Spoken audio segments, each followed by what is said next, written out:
your smile, like the sunshine brings the light.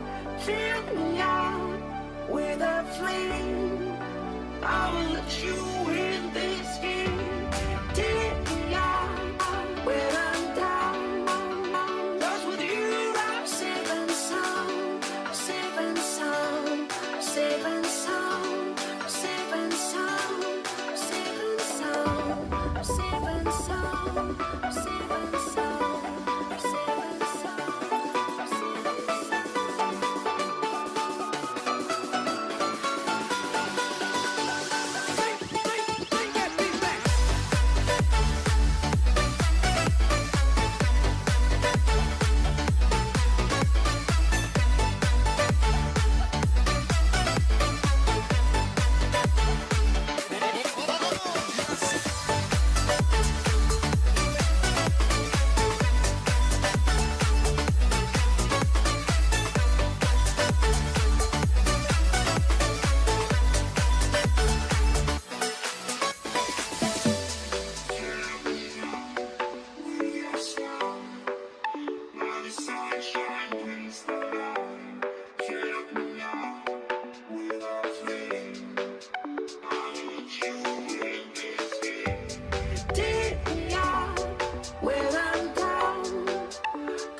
create the world of the dream. It's called Inception. I'm not going back. If we go there, we'll die. Let's put a smile on that face.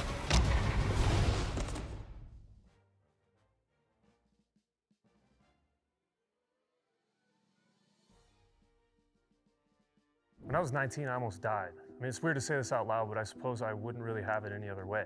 I was admitted to Duke's Hospital in 2007. I was showing symptoms of internal bleeding and admitted myself. If I hadn't been a pre-med student, I probably wouldn't have even admitted myself, but I'm sure glad that I did. The doctors told me that if I'd gone to sleep that night at home, I wouldn't have even woken up. It's crazy to think that I am where I am today because my company, Umzu, helps people get healthy using natural holistic medicine, when 10 years ago I was struggling to live.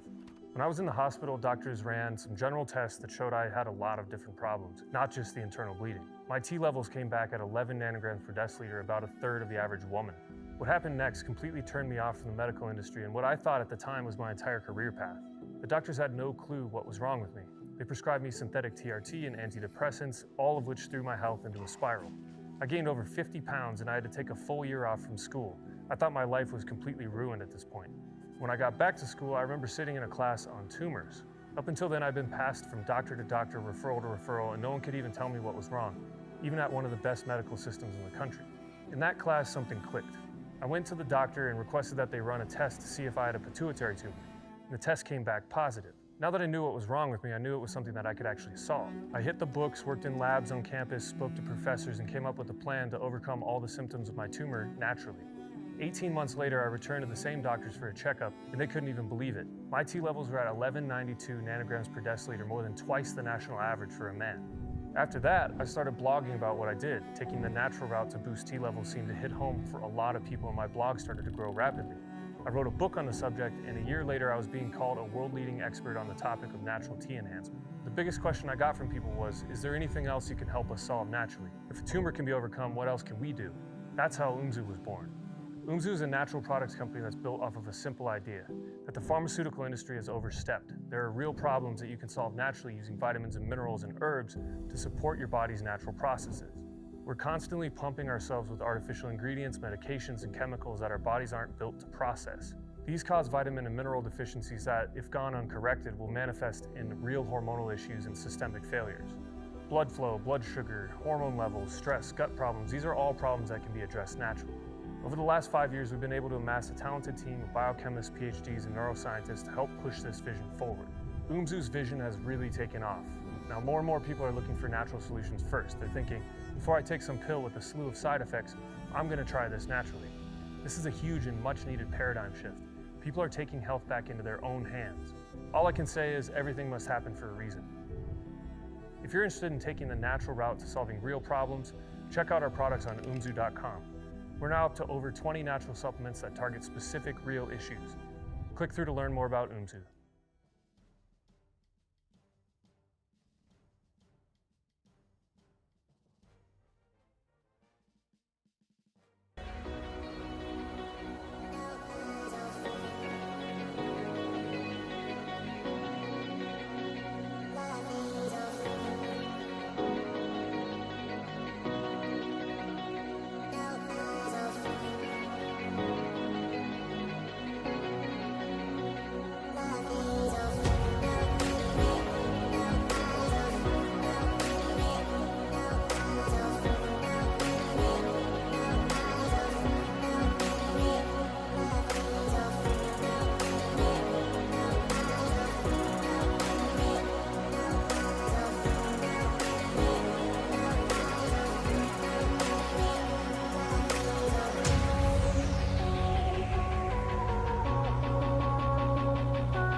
Savoring this moment, is this our last goodbye? Haven't we learned each other? I guess one of us lied. So please just pull away. I can't look you in the face. I don't wanna have to lie. I wanted this love to survive. Now when I look in your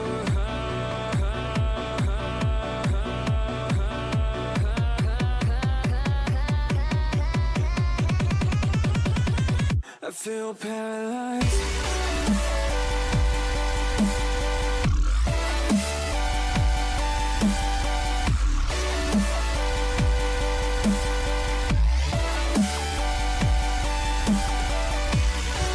All right, sorry that I took so long to actually start the stream. I had to make some phone calls that were unexpected, so. Yeah.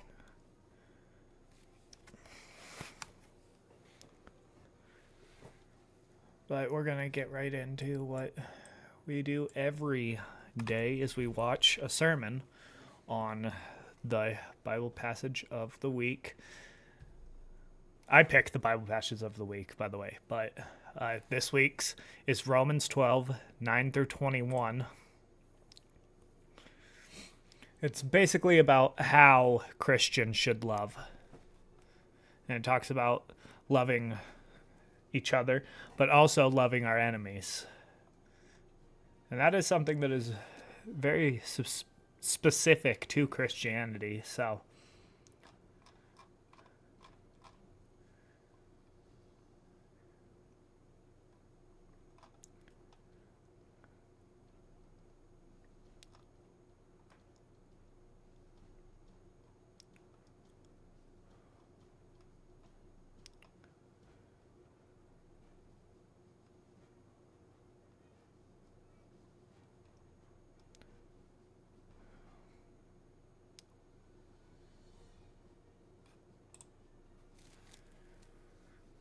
I'm grateful for Sam's reminder this morning before we read Leviticus, just how important it is to listen to all of God's Here we go. word and to We're gonna recognize play the a ways that game it of weighs down Risk on while us. we And do I think this. one of the things that stands out to Man, me I got is knocked down the to an expert yesterday. moral urgency that you feel as you read That through sucks Leviticus after that one 19. loss. And I guess somehow when we get to some of the New Testament texts like we're going to read today, we don't feel that urgency in the same way necessarily. And I remember having a conversation with a man who asked me to... Why did this appreciate person say explore. add bot? And I began just to explore a little bit of his life and ask him about how he thinks Whoever about the wants to Bible. play with a bot. And he says, well, he doesn't really believe that the Bible is completely true, relevant, or significant for our lives. In fact, he just takes a little They're bit probably here trolling. and a little bit there and sort of works it together as he sees fit for himself in a way that just sort of works best for him. Now, this, of course, was a very sad conversation because it showed me this man had not Oh, I'm grasped purple.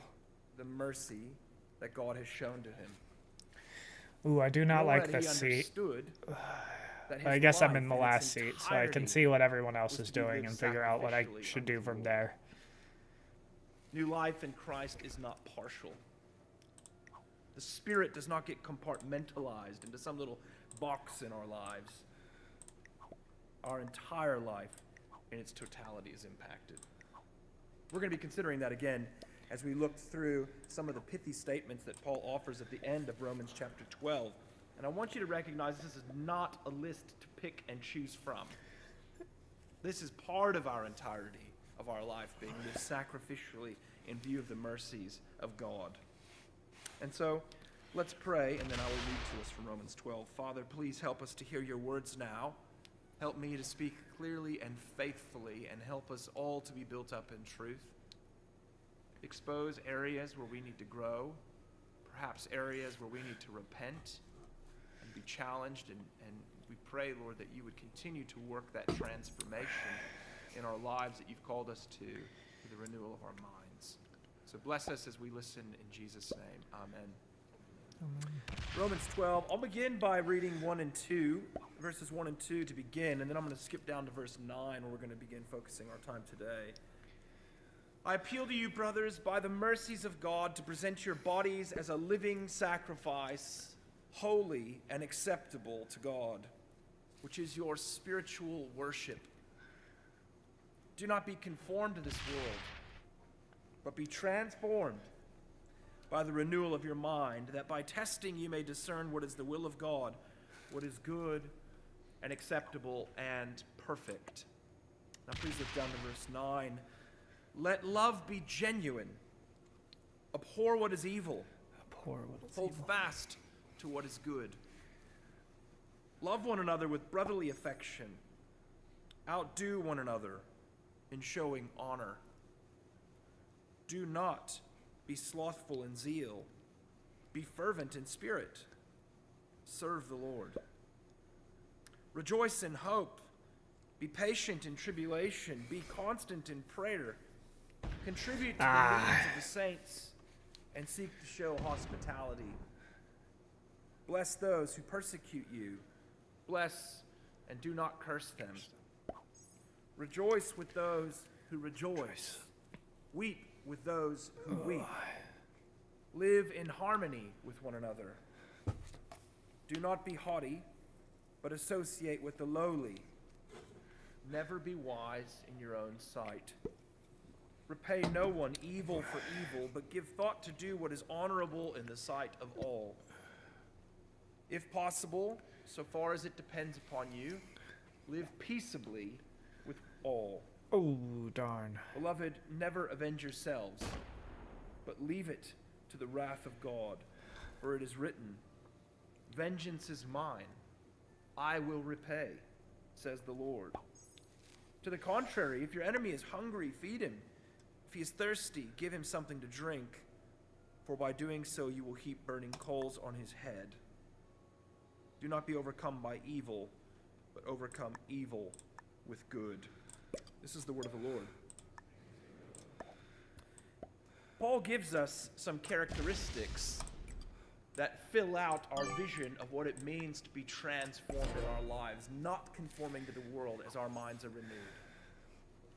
And these characteristics that he gives us in this section in particular, I think I really are- hope I are don't given get that under a 3 heading smacked. or a headline That would suck. in verse 9. Now, this could just be the preacher's trick. I really want to have some kind of organization to how I'm looking at this long list. And that's what I'm going to do today. So that's what I'm doing. I don't know if it's right, but that's what we're doing. This is what Paul says. He says, let love be genuine, abhor what is evil, hold fast to what is good. And we're going to look at all that we've been told in these verses under these 3 broad challenges. And so first, we're told, love like you mean it. Love like you really mean it. In verse 9, let love be genuine. In other words, don't fake it. We're not supposed to just say that we love people around us. We're supposed to show it. And that's how I think Paul begins to explain things in verse 10 as we're told we're supposed to consider those in the Christian community around us like family. We're supposed to love them with a deep familial affection, brothers and sisters in the Lord. We considered previously the ways that the gospel challenges us to be transformed by renewing the way that we think about people and about our place in community and the place of others in community. They're no longer supposed to be guarded against, a threat. No longer are they a person to climb over in our pursuit up the ladder of success. They're no longer someone to be envied or pitied for that matter. No, now they are our brother or our sister to love. We belong to the same spiritual family, built on the same spiritual foundation. We have God as our Father, and this means that we are free to show real honor to others. In fact, it should be our desire to lead the way in honoring others. We're supposed to outdo one another, in a sense, leading that way. Now, again, I mentioned this last time, but this is a bit of a foreign concept to Australians. And again, I'm including myself in that lot. So if you're not Australian, I'm including you too today, okay? But just generally speaking, we'll call you Australian. I already mentioned that I think envy is a real problem for us. We don't like to see other people promoted above us. And so we're naturally suspicious of people who do well. If they do something excellent, we certainly will not tell them so, because we don't want them to get a big head. So we might say, yeah, it's all right. It was okay. This is one of the ways that I think we can show Australia and Australian culture that we've been transformed. We don't have to deny somebody an encouragement, an affirmation, an honor when they do well. We are free to honor one another because Jesus has given us that freedom. In Christ, there's no room for competition with one another. Now, I was going to actually explore how I think this plays out in more mundane ways for us in our community, but I've actually decided I want to change tact for a moment and do this extemporaneously, I think, on the fly here. There was a verse that I was not going to pay special attention to today, but I think it really does impact us as brothers. And as I was walking down, I thought we need to give some time. Verse 11 says this: "Don't be slothful in zeal, be fervent in spirit." Mm-hmm. Don't be slothful in zeal, but be fervent in spirit. This whole culture of cutting tall poppies is a total denier of people that would want to be zealous. Because if I somehow show that I am zealous for the Lord, someone's just going to cut me down like I'm taking my faith too seriously. Brothers, we are cutting our legs out from each other. What if we got zealous about good works? I mean, what if we got zealous about serving the Lord? Let me ask you this: why wouldn't you have zeal in serving the Lord? I know why. I'd be afraid somebody would just cut me down. They'd think, oh, he's a bit fanatical. He's a bit over the top. He's a little bit too excited. Oh, maybe he's trying to get ahead. Maybe he's trying to get ahead of me. Maybe I should find some other flaws in him to help me bring. You see what I mean? We are actually keeping ourselves down. But actually, we should be showing honor to those that are pursuing the Lord with zeal. And we should be pursuing the Lord with zeal, without shame, because it is the Lord who's been merciful to us. Mm-hmm. Now, I am rebuked by this, and I hope you are too. All right. Back to my script. When we have competition, all we do is communicate that we are conforming to the world. We are communicating, as I said last week, that we are embracing rivalry. Come on. We are embracing No. malice, envy, and the like. But actually, it's not representative of our new life in Christ. So the question is, how can we learn instead to feel appropriately with people? And I think that's what Paul turns to next in this passage, beginning in verse 15. He says, "Rejoice with those who rejoice, weep with those who weep." Now, I wonder which of those you'd find more difficult. Is it more difficult to rejoice with those who rejoice, or those to weep with those who weep? Now, personally, I find that it's easy at times to feel real sadness with people. When they are grieved, when they've lost, when they feel heavy or pain, I can naturally relate with them and say, yeah, I'm sorry, that's a rough time. However, sometimes, deep in my heart, I feel a little gladness at their loss. Because it's one more thing that they don't have that would otherwise help them to measure up against me. That is terrible. And nobody will ever know those thoughts. But in my deep insecurities, when somebody loses, I can sometimes think,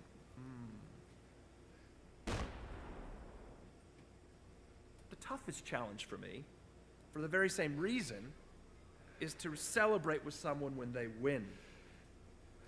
Their new life circumstance, a child, a house, a job promotion, a published article, a good mark on an essay, a new church placement, you name it.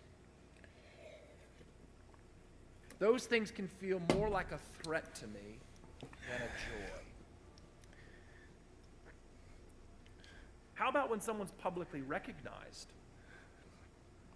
Can we celebrate their recognition, join them in their delight, and offer sincere congratulations? Well, I suspect at the heart of the difficulty for me, as it may be for many of you, is that I'm constantly comparing. But this is a worldly problem. The answer to the problem isn't just to try harder. Instead, it's to go back to the foundation. You have been shown great mercy. We have been shown great mercy by our God. We have been welcomed by the same common foundation. That is, we stand together in Christ. That's our foundation. And we need to keep hearing this so that our minds are renewed, so that we can live transformed lives out of gospel truth. We've been welcomed by God into His family, even when we were sinners. There is nothing more to give you in this life than Christ. Now let this gospel truth motivate you and transform the way you think and live. I need to do the same. Let your love be without pretense. Don't just say it, mean it. And one of the most significant ways that we can show love outwardly to our brothers and sisters is through generosity and hospitality. If others are a threat to me, and I look to find my status in something other than Jesus, then I'm going to withhold goods or time in order to sort of protect my security. But if I'm secure in Christ, then I will freely give what I have in service to others. I mean, there will be nothing that I won't give if necessary. I will pour out my life sacrificially to others if necessary. I'll use my time, my home, my finances to support God's people in a way that shows genuine love for them as my family. And I can only do this because of the security that I have in knowing that my Father provides for all my needs. I'll also be freed, as verse 16 says, from thinking too highly of my position in the community, and instead feel like my status isn't established by my entourage. It's not just the company that I keep that makes me significant, but instead I'll be free to associate with the lowly, with the outcast, with the uncool, with the weird, with the people that have needs. It does say that, yeah.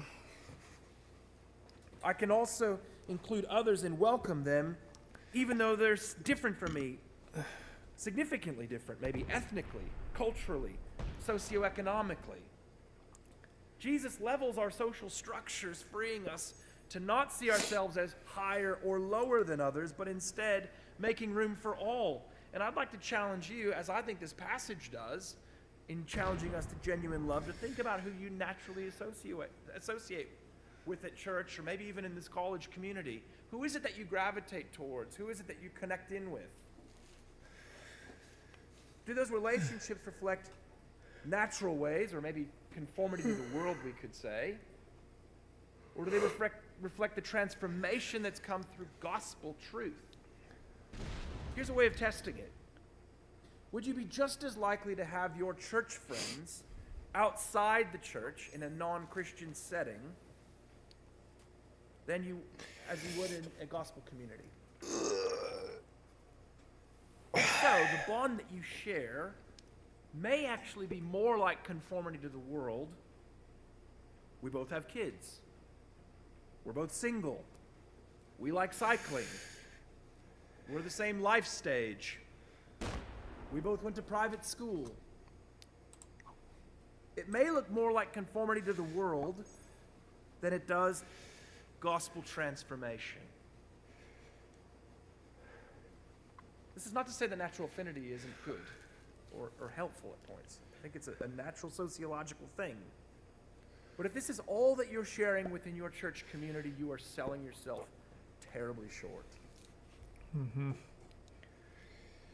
Being together in Christ offers so much more. And the second encouragement, and they get shorter, by the way, they're each shorter.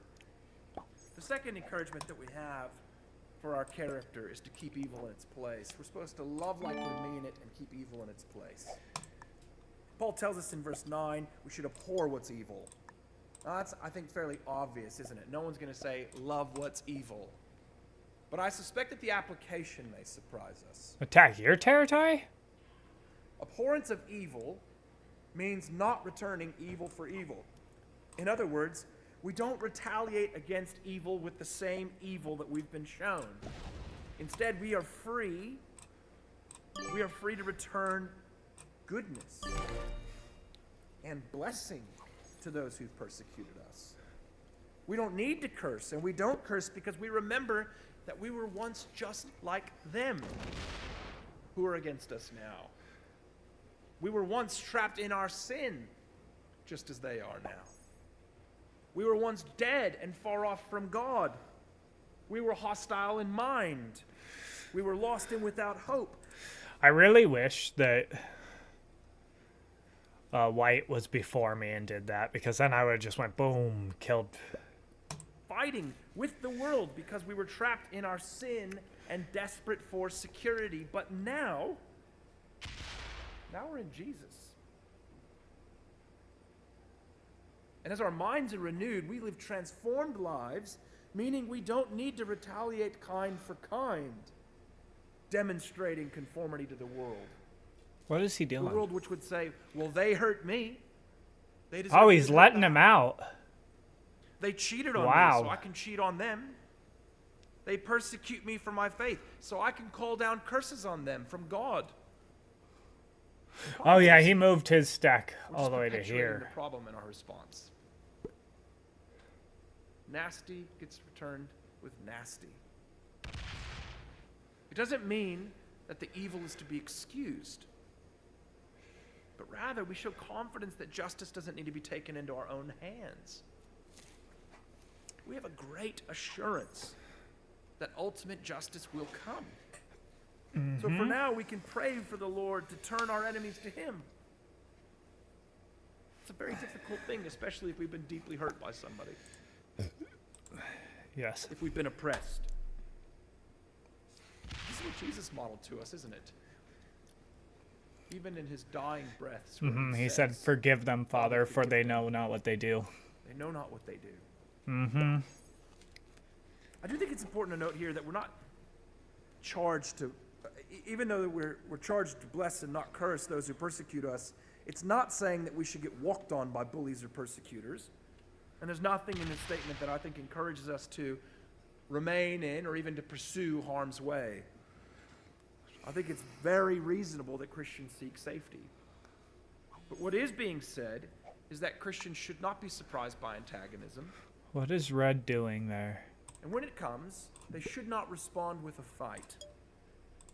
We are free, instead, to respond by seeking peace in verse 18. And this is possible only because God has promised to us that he is our avenger in verse 19. And this brings us to the final thing that we're encouraged to consider for our character. We're told to hold on to what is good, to cling fast to it. Love like you mean it. Keep evil in its place, and hold on to what's good. So in view of God's mercy, our new life now, and the hope of the future, we cling fast. Hold on tight to good, even in the face of evil. So when evil is presented to us by our enemy, we can respond with kindness and goodness and recognize that this is not natural. It is not natural. But it happens as God's Spirit works and renews us. I'm not sure if you've ever tried this sort of interaction, but when an enemy rises up against you fiercely, instead of matching that intensity, you just show kindness. It's really interesting how it just lets the wind out of their sails. It's like it just sucks the air out of the room. I was once driving a boat with Simon Gillum and Paul Grimmond and Pete Orr. I don't know if I was trying to impress them, but I pulled in front of another speedboat and cut across them in the harbor. The guy that I cut in front of was not happy. And as he flew by me, he yelled some things that I won't repeat in this room.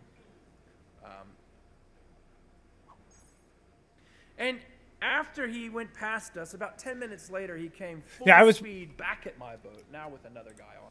I'm confused. Whoa.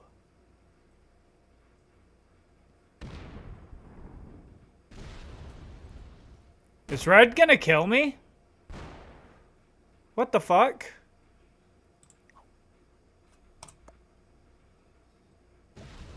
What? What the fuck was that?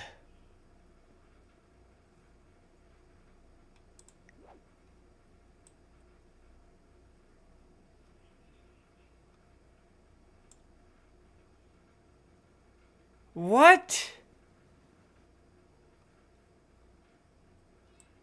Why?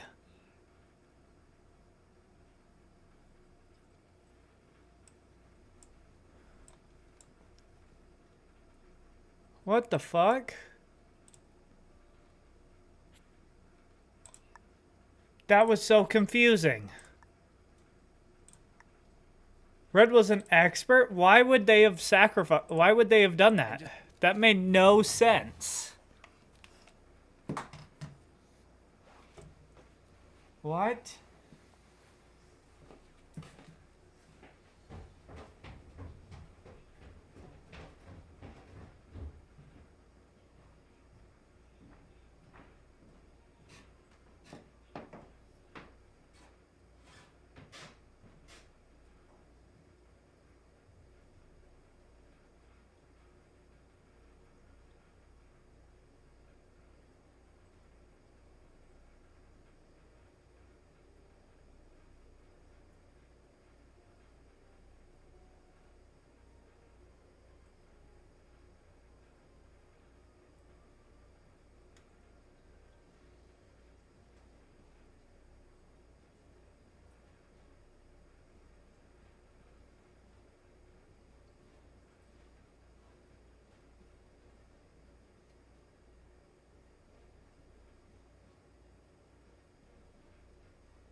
That is confusing.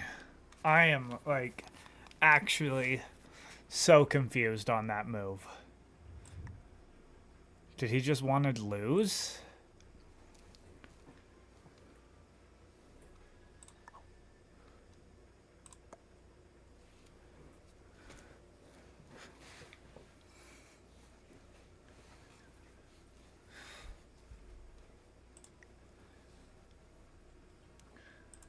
just cuts out right at the last minute and swerves. And he says, all right, who was the idiot driving the boat a minute ago? He's challenging us. He was expecting a fight or a standoff. And I just said, yeah, I was. I'm that idiot. He told me his thoughts about my driving. And I could have just replied, who's the real idiot here? Because I had my own thoughts about that. But instead, I do not know why. I just said, I'm really sorry, man. You know, I'm really sorry. That was my mistake, and I apologize. I'll make sure I'm different next time. Now, this is not a story about my greatness. This is actually quite a shock to me, because normally I would have just puffed my chest out and given him the what for. I really don't know what happened. Maybe it was the accountability of senior Christian brothers around me. You should have seen the look on this guy's face. He came, you know, with extra muscle. There's only 2 of them, though, and I had plenty of muscle on my body.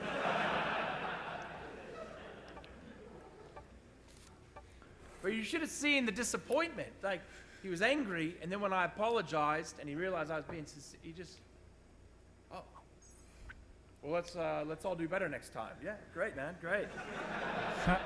Oh. He just left. I mean, he left kind of really, I don't know, he just thought, I think he expected one thing and got something else. Maybe he realized he'd acted the fool. Now, I suspect this may be what Paul means by the strange motivation, that by doing so, you'll heap burning coals on your enemy's head.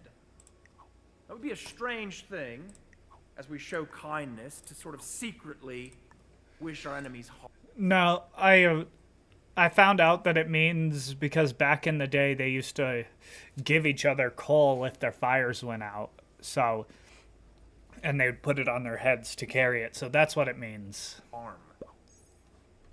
I think what he means is that we're going to frustrate our enemies.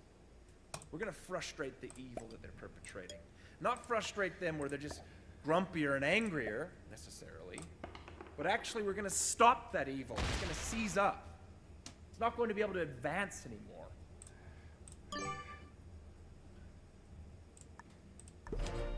This is why Paul gives us the final challenge. Don't be overcome by evil, but overcome evil with good. Mm-hmm. We can entrust ourselves to God's will, giving approval of it as he's encouraged us in the earlier verses, when our minds have been renewed. And that transformation that the gospel brings liberates us from the need to fight, the need to avenge, the need to return bad words with bad words, violence with violence, and instead send everyone a request to express that we all have a deep and relevant faith in God. One that's marked out significant transformation in our life.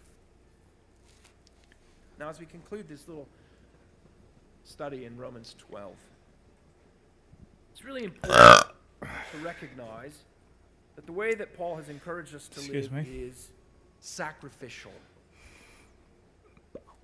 We present our bodies, that is our whole lives, as a sacrifice to God. And sacrificial living is not necessarily preferential living,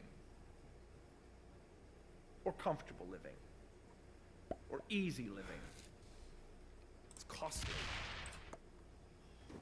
But it's a cost we can pay because the greatest cost has already been paid for us. Elsewhere, Paul encourages the Corinthians in 1 Corinthians 6, do you not know that your body is a temple of the Holy Spirit within you, whom you have from God? You're not your own, for you've been bought with a price. So glorify God with your body. That's in view of the mercies of God. The great price that he has paid in giving us his Son to bring us new life by his Spirit, that we can live sacrificially unto the glory of God. So in view of these mercies, brothers, I hope today you're encouraged to love like you mean it, to keep evil in its place, and to hold on to what is good. Let's pray. Father, I do pray that your love and justice would shape our social engagement. That in view of the gospel, we would really love like we mean it. we would abhor evil and hold on to what is good. That this kind of transformation would mark out our lives with one another especially, but also with our engagement with the wider world. And that you would keep us from the temptation of running back to old ways, conforming to the world, forgetting what it means to be shown mercy by you. And instead, Lord, that you would really renew us. Renew our minds so that we can live transformed lives. And I pray, Lord, maybe more than anything today, that you would help us to be... Is he gonna slam Blue? He is. Oh! Oh! to do what you've called us to serve you, our great God and King. We pray this in the name of Christ. Amen.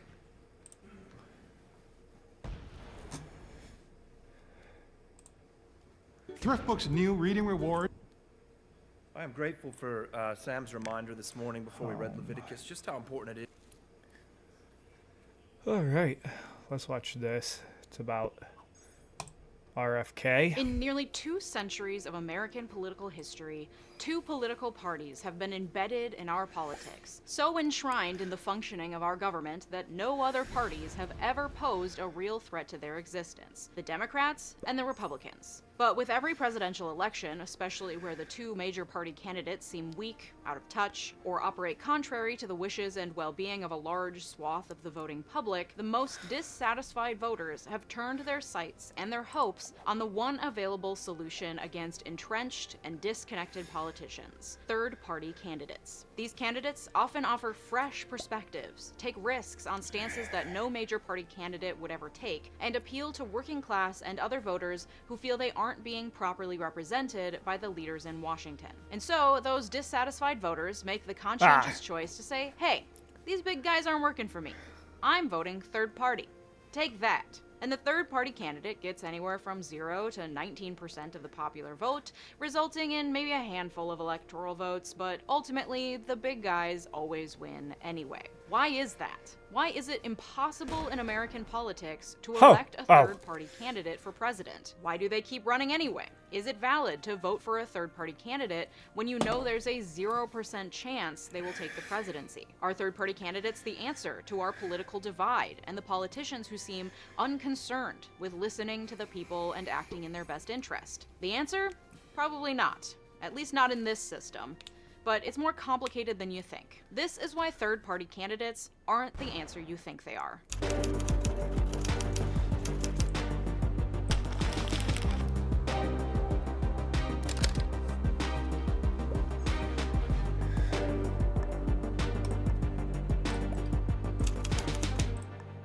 Thank you to Factor for partnering with me on today's video. I've been working on my fitness lately and trying to meal plan every week so I can keep on track with my goals. But meal planning is hard, y'all. Factor makes it way easier though. They deliver fresh, never frozen, dietitian-approved meals right to your doorstep. They have a team of gourmet chefs. So when you order Factor, that means you have a team of gourmet chefs.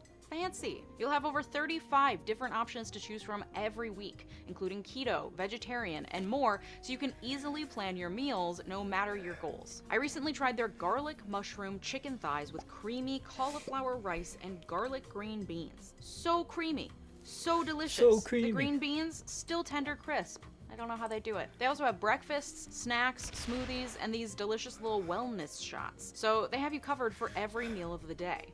And there's no prep and no mess, which as an ADHD girly, you know I love that. Head to factor75.com or click the link below and use code LEJA50 to get 50% off your first box and free wellness shots for life. You get 2 free wellness shots from 3 available flavors for every order while you're an active subscriber. Fun! Thanks, Factor. The 2024 election is a presidential race primed for third-party candidates. I already made a whole video about how no one wants either of the guys running, and Democrats especially are dissatisfied by the very apparent disconnect between the people sitting atop Capitol Hill in Washington and the needs and desires of the general voting public. An October 2023 Gallup poll found that 63% of Americans agree that a third major party is needed because Democrats and Republicans are doing such a bad job at representing the American people. Because of this, some news outlets are deeming this the year of the third party candidate. Of course, not saying one will win, but saying, oh yeah, we're thinking real hard about them this year. And they might affect the ultimate outcome of the election. Not because the third-party candidate will win, but because they may take away away from votes, one yeah. side or the other. But who are these third-party candidates that are so alluring? 2 weeks ago, we talked about Marianne Williamson and Dean Phillips as primary challengers to Biden and why no one else is seriously challenging him from within the Democratic Party. That's not who I'm talking about today. I'm talking about candidates running from outside the established You two-party motherfucker. system, either as independents, meaning someone unaffiliated with any party, or as the official nominee of an established third party. Now, there have been dozens of third parties throughout the United States, some I've never heard of, like the Alaskan Independence Party, the Independent Republican Party, and the Best Party. Very subtle. Only very few of these parties qualify to have their candidates printed on election ballots outside of the single states where they happen to have gained some traction. And each state has their own fluctuating criteria for how to qualify for the ballot. As of 2022, only 3 parties, besides Democrats and Republicans, were recognized in at least 10 states: the Libertarian Party, the Green Party, and the Constitution Party. According to the platform on the Libertarian Party website, as libertarians, we seek a world of liberty, a world in which all individuals are sovereign over their own lives and are not forced to sacrifice their values for the benefit of others. Basically, they're the fuck the government, don't tell me what to do, I'll bury my money in gold bricks under the tree behind the barn, Ron Swanson Party of America. Well said. The Green Party sees itself as a grassroots movement promoting... That's what healthy I used to grassroots be a libertarian. democracy, social justice and equal opportunity, ecological wisdom, nonviolence, decentralization, community-based economics, feminism and gender equity, respect for diversity, personal and global responsibility, and future focus and sustainability. Basically, Republicans' worst nightmare. According to the Constitution Party's website, the party supports the principles of the Declaration of Independence, the Constitution of the United States. Libertarians, we seek a world of liberty, a world in which all individuals are sovereign over their own lives and are not forced to sacrifice their values for the benefit of others. Green sucks. Basically, they're the fuck the government, don't tell me what to do, I'll bury my money in gold bricks under the tree behind the barn, Ron Swanson Party of America. Well said. The Green Well Party sees said. itself as a grassroots movement promoting 10 key values: grassroots democracy, social justice and equal opportunity. You know what's crazy is that Donald Trump actually ran, I forget, it was maybe 2012. He ran under the Green Party.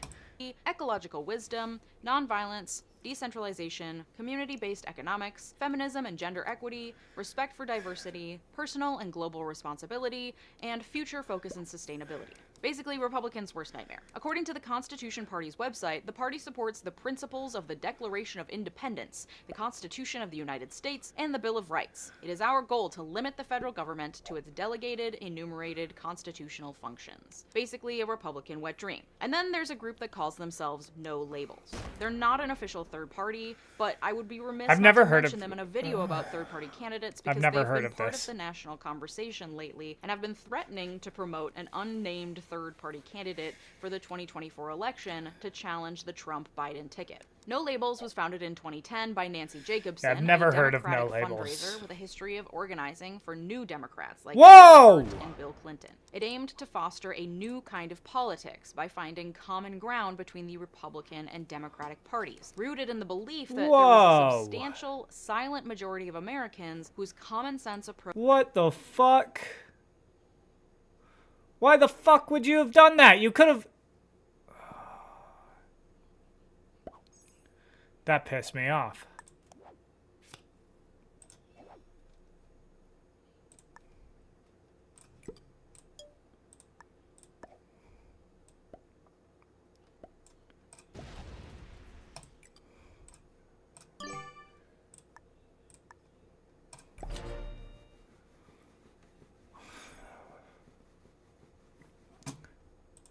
approach to governance was being overlooked in favor of partisan bickering. Initially, No Labels didn't intend to form a third party, but rather sought to exert pressure on politicians from both established What the fuck?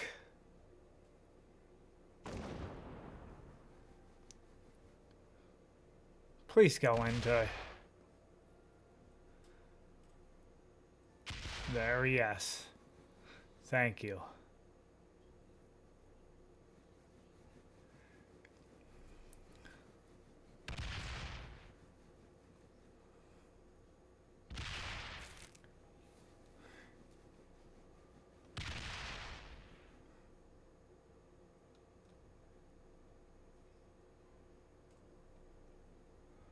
What the actual fuck was that?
That what?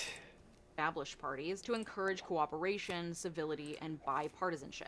Despite its limited grassroots success, No Labels has played a significant role in the creation of the Problem Solvers Caucus, a bipartisan group in Congress with a mixed record of legislative achievements. The organization has been particularly supportive of figures like Representative Josh Gottheimer and Senator Kirsten Sinema, who've positioned themselves as moderates willing to oppose elements of their own party's agenda, including significant parts of President Joe Biden's Build Back Better proposal. Despite starting as a Democratic-leaning, though unaffiliated organization, No Labels' attempt to, well, defy labels has led to a confusing platform that isn't so much bipartisan as it is questionable and murky. Financially, No Labels is backed by donors from the investment, real estate, and venture capital sectors, including figures who have supported both major parties but tend to oppose social spending initiatives and efforts to increase taxes or regulate the financial industry. This has led to speculation about the true motives behind No Labels' activities and the potential impact of its dark money funding. The centrism championed by No Labels, critics argue, often aligns more closely with the interests of its wealthy donors than with those of the broader American public they claim to represent. They haven't announced a candidate, but they have been threatening to push for a new third-party candidate under the proper environmental conditions, whatever that means. As for the other prominent third parties, I couldn't find much. I get a green kill and then a yellow and then a nomination, pink they are kill. holding a national convention in Salt Lake City in April. A man named Chase Oliver is running for the Libertarian Party nomination. He ran as a Libertarian in the 2022 Georgia Senate election that led to a runoff between Raphael Warnock and Herschel Walker, ultimately deciding the majority of the U.S. Senate. Some argue that Oliver, who won 2.1% of the vote, caused that runoff election by taking just enough votes that neither Warnock nor Walker could hit that 50% mark. Jill Stein is once again running for the Green Party nomination. She ran for president on the Green Party ticket in both 2012 and 2016.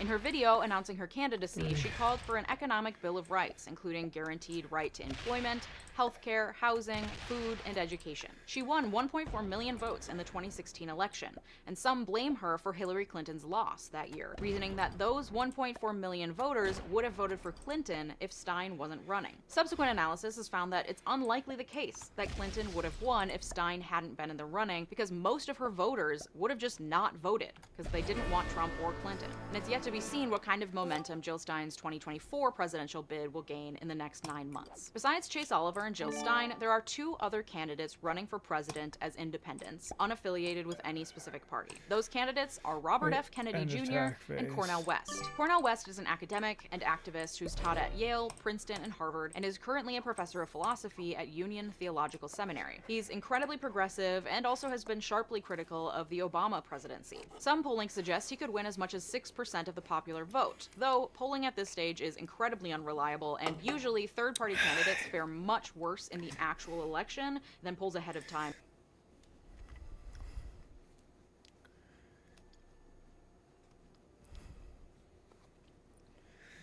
Fuck them. That was annoying. Suggest. And then there's Robert F. Kennedy Jr., the nephew of JFK, who initially ran for the Democratic nomination before switching to independent in October. Kennedy has garnered notoriety for being a prominent anti-vaccine advocate, promoting the debunked claim that childhood vaccines are linked to autism, and frequently railing against COVID-19 vaccine mandates and other pandemic measures. This guy used to be an environmental lawyer, and he worked to clean up the Hudson River. This is a classic organic hippie to anti-vaxxer pipeline scenario. He's also promoted conspiracy theories about 5G networks being used for mass surveillance. They are.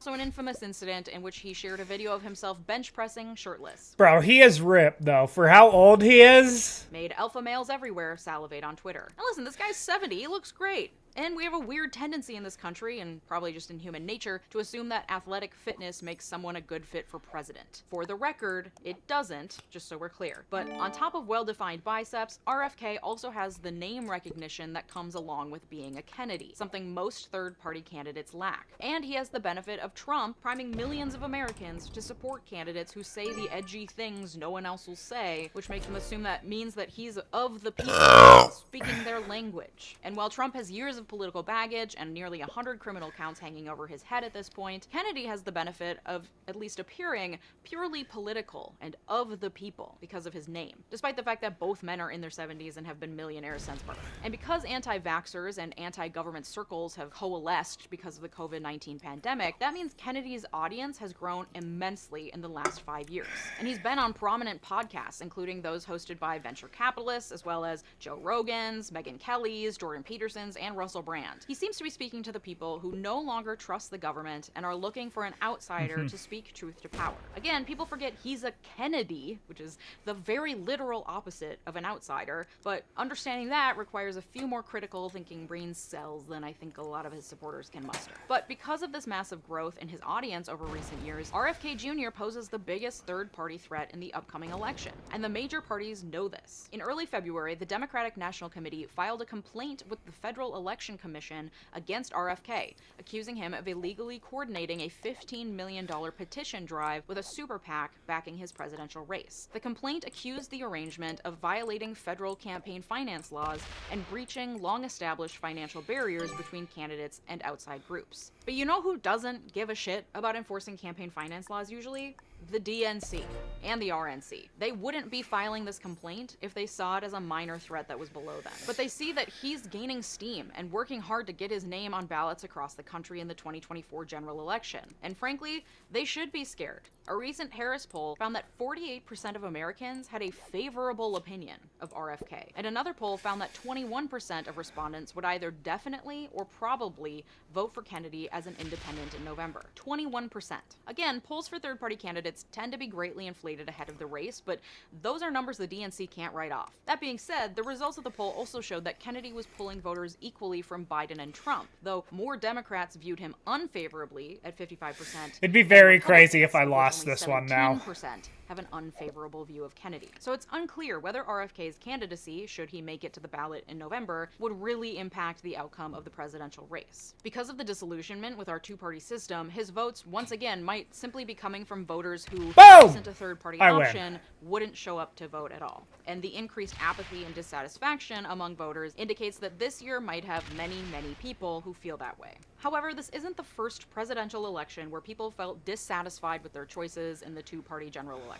Nor is this the first presidential election happening during a tumultuous time domestically and internationally. And while no third-party candidate has won the presidency since Democrats and Republicans became the two dominant parties, many third-party candidates have created movements and changed the national conversation and made a dramatic impact on the outcome of our presidential elections over the years. And we can learn a lot from looking to the lessons of the past. It's not a coincidence that many notable third-party candidates cropped up around the turn of the 20th century, a time known as the Gilded Age, where industrialization had concentrated the wealth into the hands of the few, while the many toiled away doing back-breaking physical labor with no protections so that the few at the top could continue to enrich themselves. And while today we have labor laws to protect us against hourly work with no overtime pay and protect against making children work in the coal mines, etc., we have seen a repeat of this process in the digital age. Employees working 16-hour days on salaries that haven't budged in over a decade in order to enrich billionaires who are ruining the planet and shooting rocket ships to the moon. The wealthy are out of touch now, and they were at the turn of the 20th century as well, leading many to push for populist candidates who fought against the establishment. This started with James Weaver running as the People's Party candidate in 1892. The party championed the cause of small farmers and the working class, advocating for federal regulation of the railroads and progressive labor policies. He won 1 million popular votes and 22 electoral votes,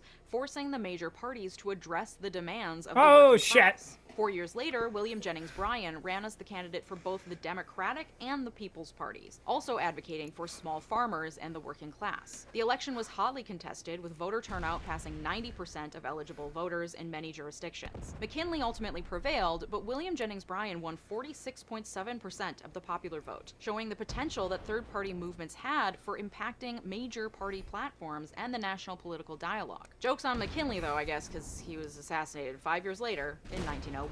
Eugene V. Debs was another prominent activist at the turn of the century.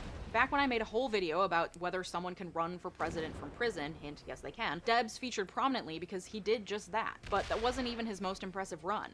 Debs was a labor organizer and socialist activist who helped organize the largest union strike in U.S. history at the end of the 1800s to fight against monopolization and unfair labor practices in the railroad industry. Debs would run for president 5 times, most notably in 1912, when he won 1 million popular votes, 6% of the total vote, not enough to win any electoral votes, but enough to bring socialism to the forefront of the national conversation for the first time, leading to decades of socialist activity in the U.S. until the anti-communism crusade of the 40s and 50s shut that down for good. After McKinley's assassination in 1901, Teddy Roosevelt took the presidency and then won his own term in 1904. When Taft took over in 1908, he moved the Republican Party farther to the right than Teddy was comfortable with. Reminder that this was back when Republicans were more progressive and Democrats were more conservative. Because of this movement, Roosevelt decided to run for president again in 1912, this time with his own third party. Theodore Roosevelt's Progressive Party showcased the significant impact that a third-party bid could have when it was led by a charismatic and popular figure. Roosevelt's New Nationalism platform, which advocated for broad social reforms and stricter business regulations, split the Republican vote and facilitated Democrat Woodrow Wilson's victory. Roosevelt came in second to Wilson,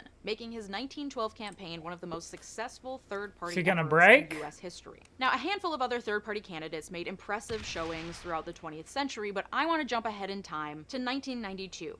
And a little man named Ross Perot. This is where these third-party ideas start to make the 2016 election make a lot more sense. Reminder that Trump is 77, meaning that in 1992, when Ross Perot ran, Trump was 45 and already politically motivated. He had tried to throw his hat into the race to be George H.W. Bush's vice president in 1988, which Bush wrote off as strange and unbelievable. But Trump was well connected. If you Google it, you can find pictures of Trump with every president since Nixon. And by the 90s, he was paying attention. In 1992, Perot ran as an independent on the nostalgic idea of bringing back Norman Rockwell-esque simpler times, and took a hardline stance on immigration and drugs that spoke to many conservatives. But he also was moderate when it came to abortion and gay rights, making him appeal to a number of liberals as well. He used folksy sayings and charmed many Americans who saw him as the anti-politician, something that seems to sucker voters in every century. Despite being folksy, he was also a populist billionaire who had zero political experience,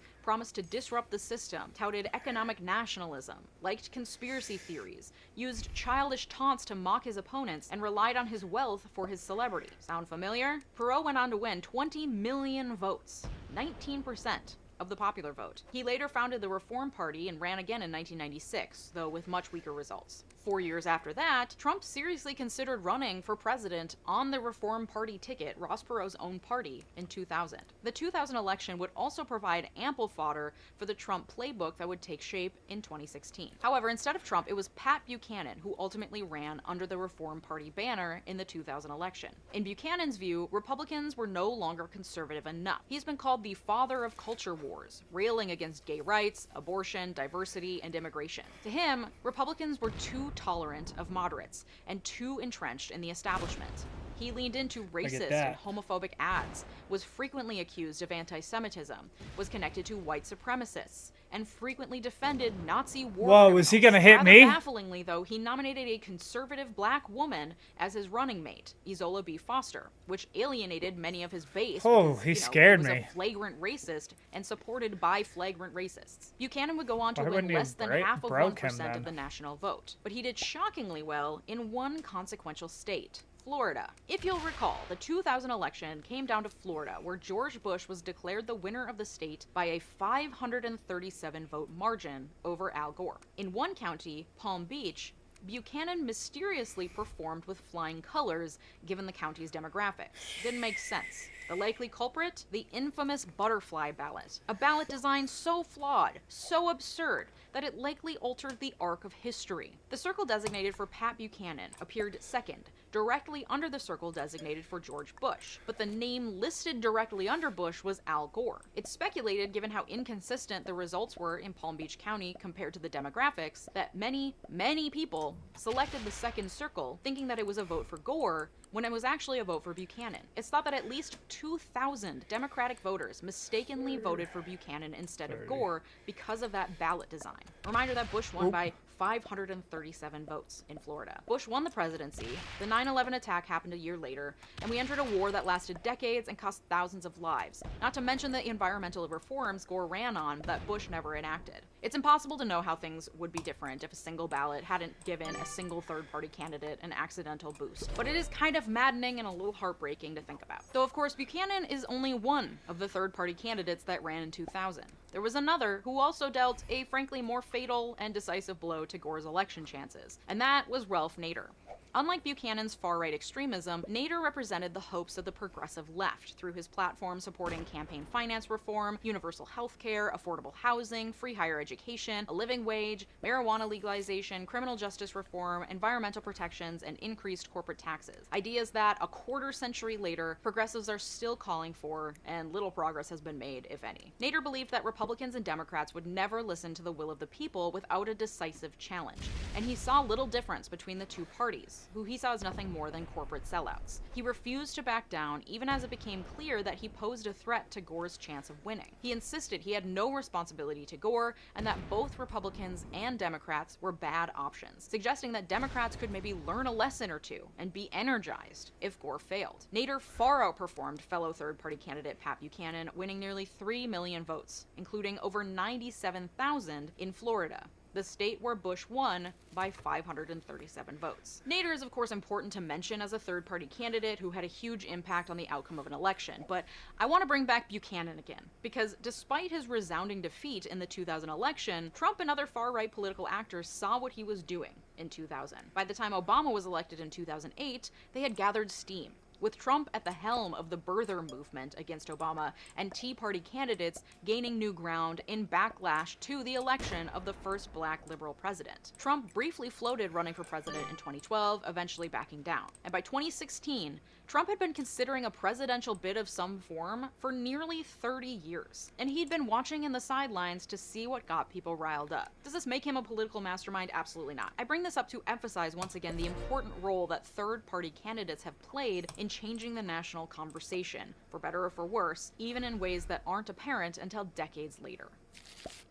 Okay, so we've covered who the third-party candidates are this year and how they've played a role in past presidential elections, but this all begs the question, why is it like this? Why can't a third-party candidate gain enough traction to actually win? Why is it always the argument that a vote for a third-party candidate is a throwaway vote or a vote in favor of the opposing party?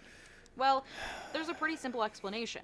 It's how we've always done it. The United States' journey towards a two-party system began shortly after its founding, despite the Constitution making no mention of political parties, and many of the founders explicitly fearing a system with only two powerful parties. Early political divisions emerged during George Washington's presidency, with Federalists, led by Alexander Hamilton, and Democratic Republicans, led by Thomas Jefferson, forming around differing visions of the federal government's role. One wanted power in the hands of the centralized federal government, the other was concerned with decentralization and protecting states' rights. This divide laid the groundwork for the two-party system, which was further solidified in the subsequent formation of the Democratic Party and the Whig Party, the latter eventually giving way to the Republican Party. These early factions were not merely differences in opinion, but were rooted in fundamental disagreements specifically over the federal government's role. And we've been fighting about that ever since. Over time, the specifics of the disagreements have evolved, but the design of our winner-takes-all electoral system has continuously driven American politics towards a two-party structure. This winner-takes-all electoral system, also known as a single-winner plurality election, favors the emergence of two dominant parties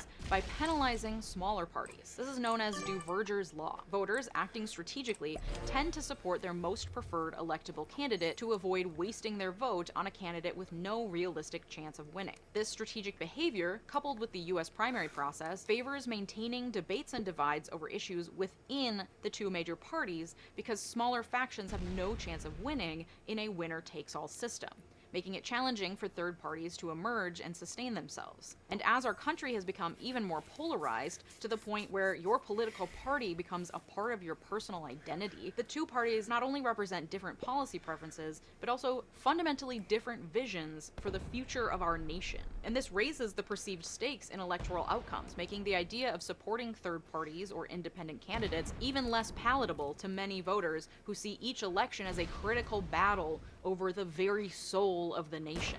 Compare this to a system of proportional representation, like in Denmark. Denmark's constitution is newer than ours. When ours was written, winner-take-all elections were the norm, and proportional representation was pretty much unheard of. But today, most democracies favor some form of proportional representation in at least part of their national government. This is because it's impossible to represent the complex and interdependent desires of the electorate within just two parties. Certain voices will always be left out. The development of proportional representation accounts for that. Denmark employs an open list proportional representation system within multi-member districts. So the districts are large, and politicians are less connected to geographical location and more connected to their party. Voters then either endorse a party as a whole or select individual candidates within a party's list. The total votes garnered by a party or its candidates directly influence the party's share of seats in the legislature, ensuring that the distribution of seats mirrors the proportion of votes received by each party. For instance, in a hypothetical 5-member district where 5 parties each secure 20% of the vote, each party would be awarded 1 seat, typically filled by its most popular candidate. This system effectively merges the primary and general elections, allowing voters to simultaneously express their party preference and support for individual candidates. And this system has tons of benefits. By accommodating multiple parties in the legislature, the system ensures a broader representation of political perspectives, making it more likely that voters will find a party or candidate that aligns more closely with their views. The use of larger multi-member districts dilutes the impact of gerrymandering, because representatives are less tied to their local district, so drawing lines becomes less influential on election outcomes. And since no single party has managed to secure an outright majority in the Danish parliament since 1909, parties are incentivized to form coalitions. This requirement fosters a political culture of negotiation and consensus, as seen in the formation of ruling coalitions that often include leaders from different parties assuming key government roles. Denmark's system encourages a high level of political engagement, with voter turnout consistently surpassing that seen in countries with majoritarian or winner-takes-all electoral systems. This model supports a multi-party landscape where political conflicts are more likely to lead to dialogue and compromise rather than entrenched polarization. And this environment contributes to a politically informed and engaged citizenry, less prone to extreme partisanship. Denmark's successful use of proportional representation underscores the potential benefits of adopting similar electoral reforms in countries like the US with rigid two-party systems. By transitioning to a proportional representation system, countries could mitigate the divisive effects of binary political contests, encouraging greater voter participation and ensuring a legislature that more accurately reflects the diversity of the electorate's political preferences. And this isn't just a pipe dream. The United States genuinely could move towards a proportional representation model. Many states and local elections already are. According to the Pew Research Center, 261 jurisdictions in the U.S., ranging from the state of California to the Yoakum, Texas Independent School District, have adopted some voting method other than the standard single-winner plurality system most American voters know. The most common alternative voting system is ranked choice voting, where voters rank candidates by preference, and then if no candidate gets a majority, ranking rankings are used to reallocate the loser's votes until one candidate does get the majority. Maine is the only state that currently uses alternative voting extensively, after a 2018 voter-passed initiative approved widespread use of ranked choice voting. It's used in Maine for primary and general elections for U.S. senators, representatives, and the president, as well as for primaries for governor and state legislators. Minneapolis, where I live, also uses ranked choice voting, and I'll say it's pretty straightforward and hasn't led to mass confusion, though we do have a trash mayor who somehow keeps getting reelected. Sorry, Jacob, I know you slid into my DMs trying to defend yourself the other day, but you're still incredibly unlikable. So, change towards alternative voting systems that disfavor an entrenched two-party system is happening at the local level. States could choose to independently adopt alternative voting systems so that eventually we're all voting in a patchwork of ways that collectively move us away from a two-party system. Or Congress could take up the fight and pass a national law that changes how elections happen uniformly, nationwide. It wouldn't take a constitutional amendment. The Constitution leaves states to decide their own rules, but also reserves to Congress the power to intervene. And Congress has used this power repeatedly over the years to enforce the very winner-takes-all single-member districts that keep the two-party system in place and ensure that most elections are uncompetitive. Of course, a federal law would require a level of consensus in Congress that's unlikely, especially given the fact that the very entrenched politicians who benefit from the two-party winner-takes-all system are the ones who would have to make the change happen. And they're currently bought out by billionaires who benefit from our polarization and infighting, and who would be threatened by outsiders and progressive candidates that would start gaining more traction if we moved away from a winner-takes-all system. So this probably has to happen at a local level. FairVoteAction.org is a nonprofit organization pushing for these types of reforms at the local and federal level. They provide resources for pushing for local proportional voting reform, and they have worked on pushing national legislation like the Fair Representation Act, which would create multi-member districts and ranked choice voting in the House of Representatives. The bill was last introduced in June 2021 and died in committee. Classic. Go to fairvoteaction.org to learn about their work and how you can get involved to make change happen where you live. Thank you to my Patreon community and my YouTube members for supporting the research and work that goes into these videos. Consider checking out my Patreon community linked below, or clicking the big blue join button below to become a member here on YouTube. You'll be supporting my work and getting access to special extra content. You can also get early access to next week's video, exclusive live streams, and so much more. The extra content is the same whether you join as a YouTube member or on Patreon. Your support helps to keep these videos free for everyone and further our mission towards legal and political education for all. Shout out to my newest supporters, as well as supporters in my royal tiers, and a very special shout out to my multi-platinum supporters, Joshua Cole, Thomas Johnson, Sophia Sams, Anthony Giles, and Brett Piontek. Your generosity makes this channel what it is, so thank you. If you like this video, you'll probably also like my video about whether you have a moral obligation to vote for Biden or not. Thanks so much for watching. Have a good day. Bye-bye! Oh man, for some reason I got like a gnarly headache today.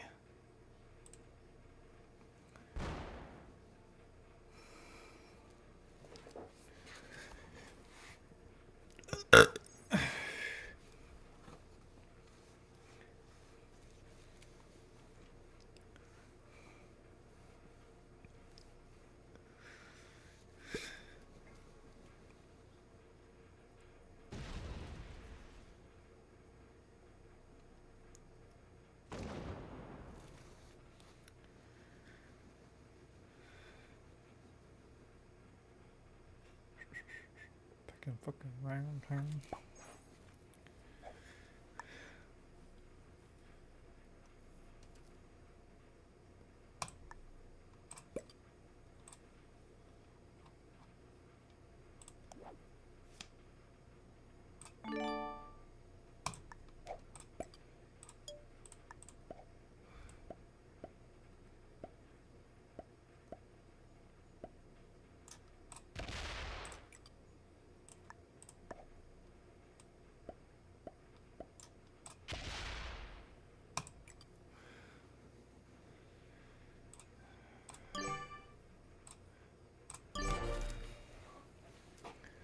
And turn. There we go.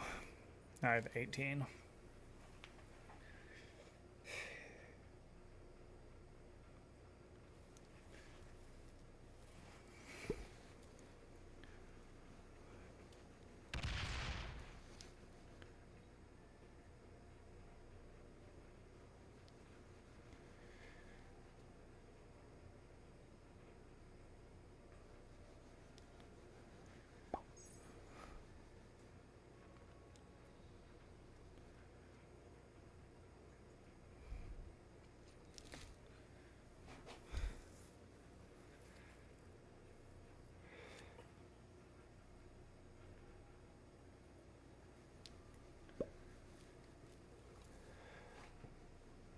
Ah, man. He always trades. No matter what.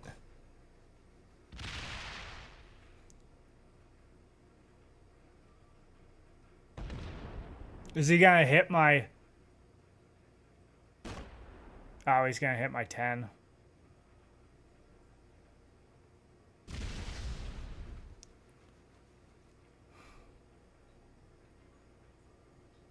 No. Okay.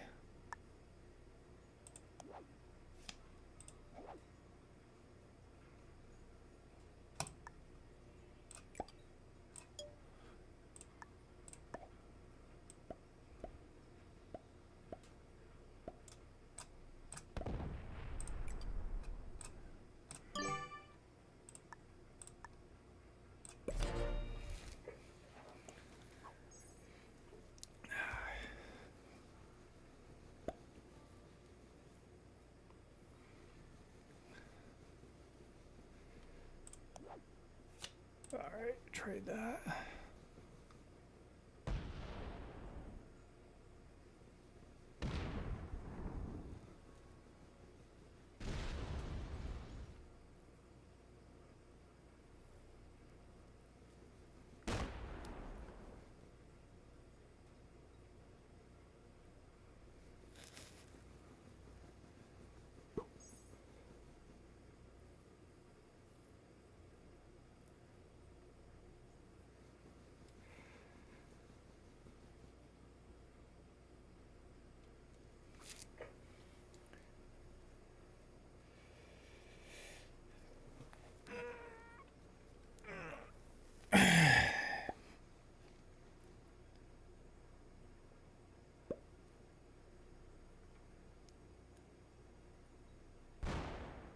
I don't get that move.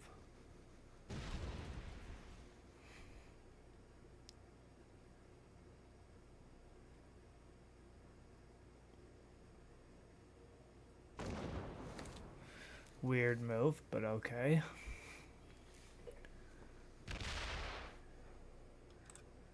Oh, let's see.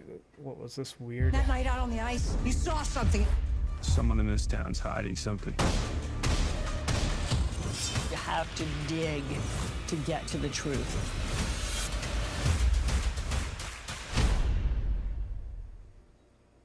When it comes to fixing your car, shop CarParts.com. You'll find the right parts fast, and along with great savings, we guarantee your parts will fit perfectly. Get the right parts right now at CarParts.com.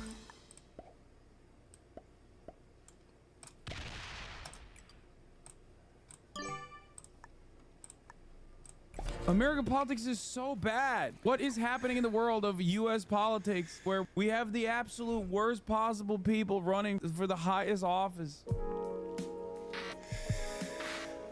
Ooh. I have to piss. I think drinking those New York Attorney General energy Letitia drinks James makes me have to piss a lot. threatens to seize Trump's assets if he doesn't pay massive fine. She's coming in hot. I talked about this the other day. Let's see what the White House. this is about. Donald Trump is comparing himself to Alexei Navalny, refusing to criticize Vladimir Putin as he faces the possibility that his assets will be seized if he doesn't pay the fine for committing business fraud. Rachel Scott is on the trail in South Carolina. Good morning, Rachel. George, good morning. And we are 3 days out from the South Carolina primary. Nikki Haley taking on Donald Trump for those comments, calling him. I think that I can get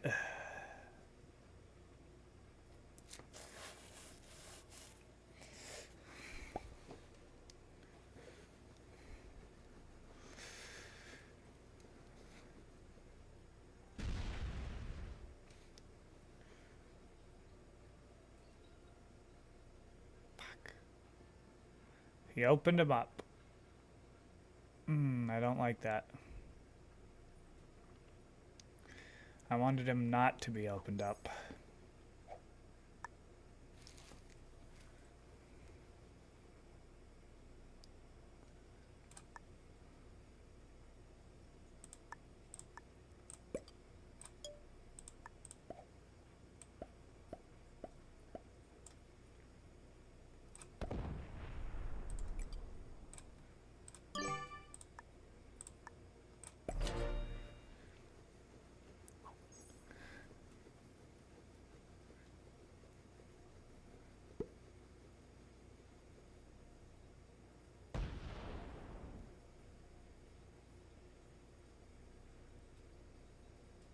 Whoa!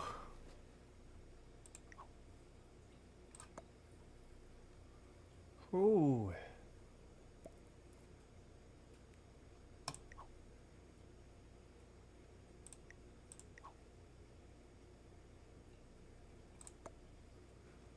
What do you think I've been doing? I've been attacking blue this whole fucking time.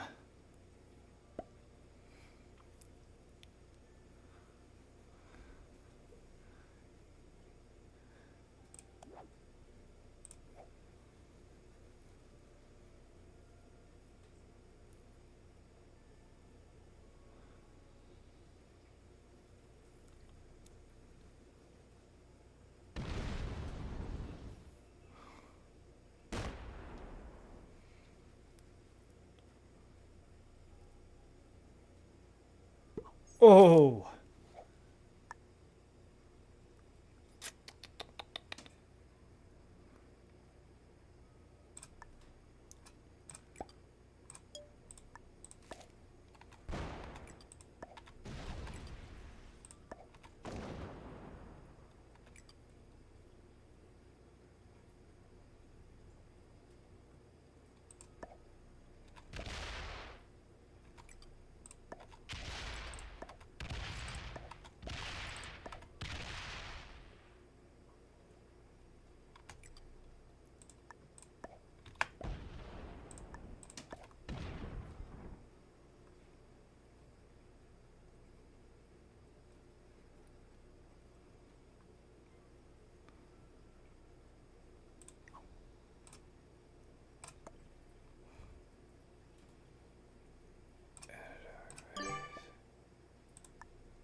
There.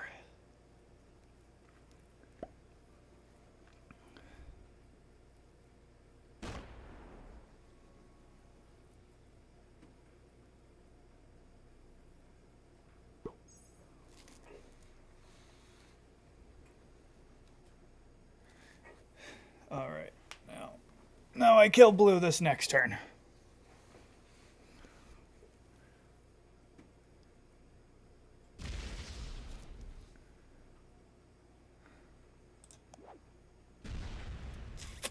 Ah, damn, I thought I would have had a trade.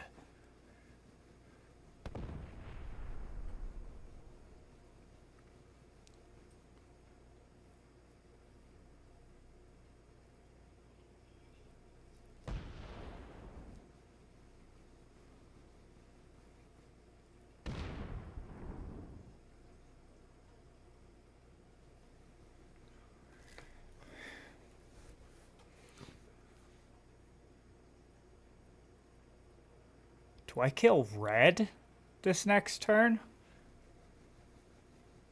I think I do, and then go on a 1v1 against blue.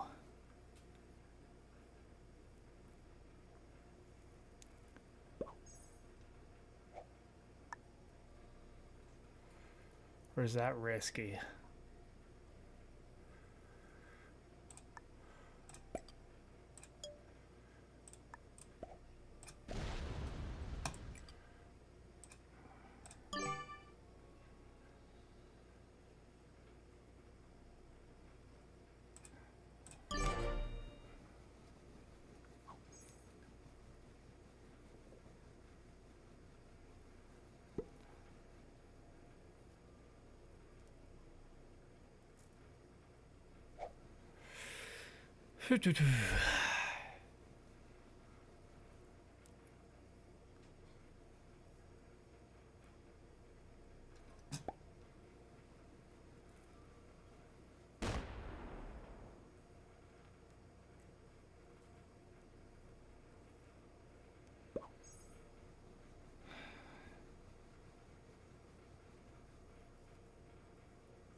Oh, hit that.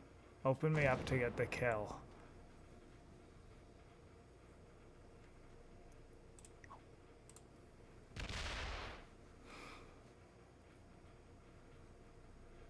Or up there. That's fine too.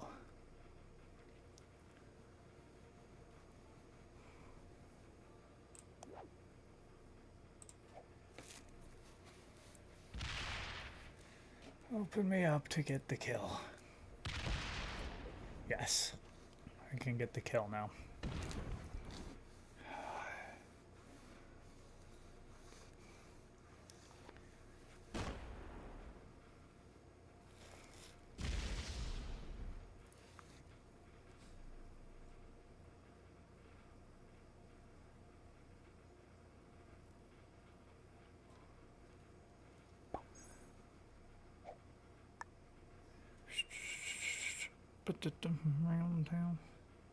Should I take the kill and then risk?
There we go.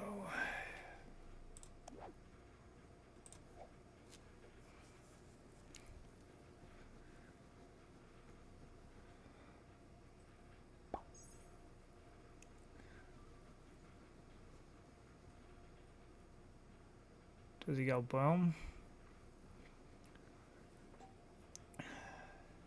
No. I guess he still could.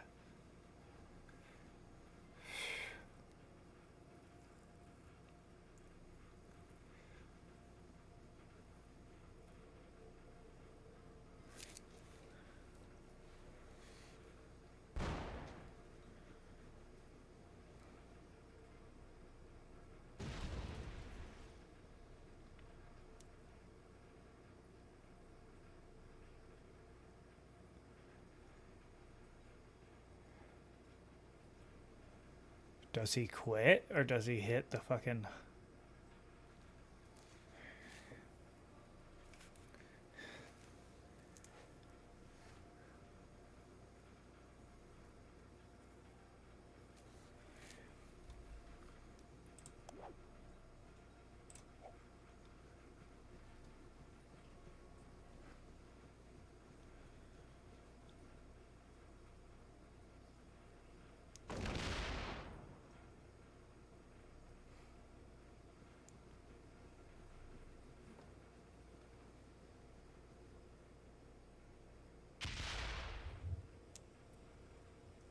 He's moving so slow. What is he doing?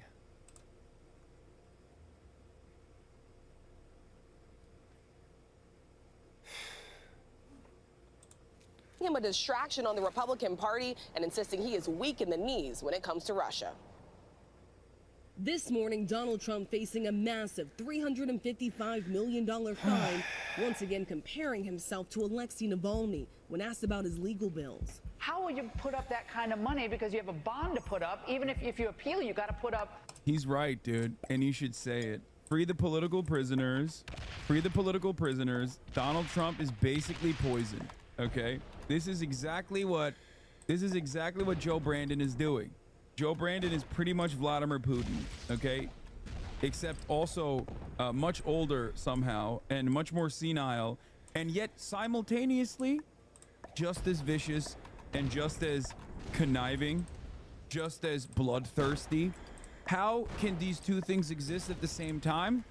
I don't really know, but I don't really think about these things too much anyway. After all, I'm a Trump supporter. Escrow money, that's it's a lot of dough. It is a form of Navalny. It is a form of communism or fascism. After days of silence, Trump now calling Navalny's death a sad situation. I like that in American politics, the dumber you are and the sillier you are, the further you get away from, you know, factually correct information and assessments, the more prescient your takes will be, the more mileage your takes will have. What is he fucking saying here?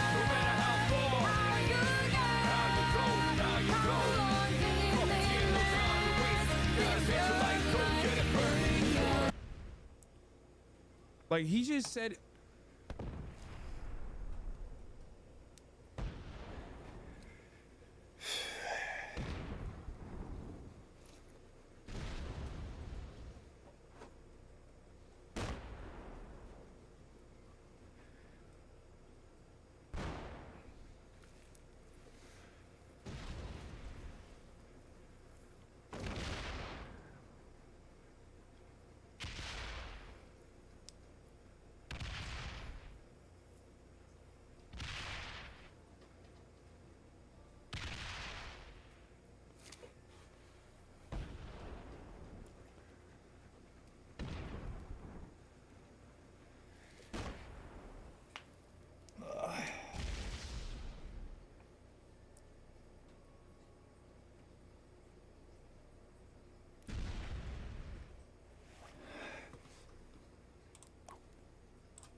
What is my cards here? All right, I have a 10 trade.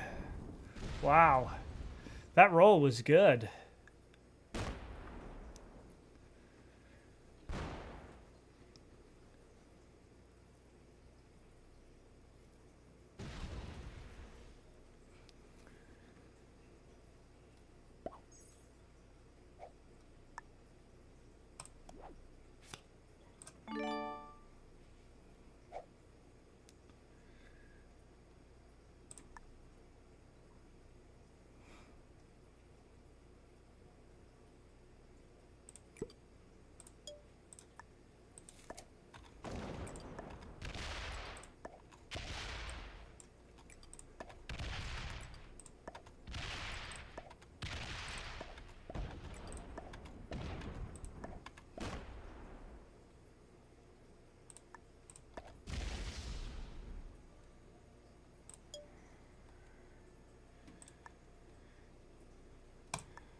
Okay.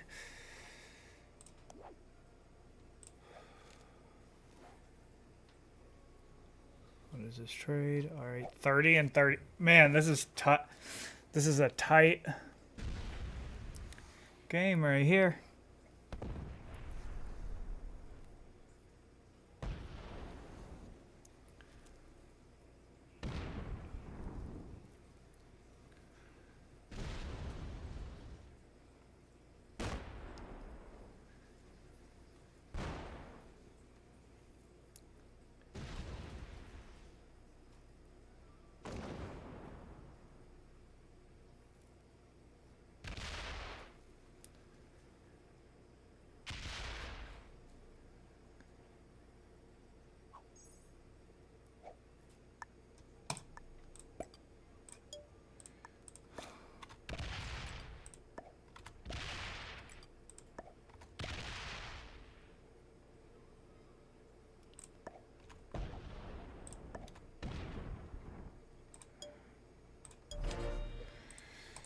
All right, let's see. Fuck. I think he has a trade.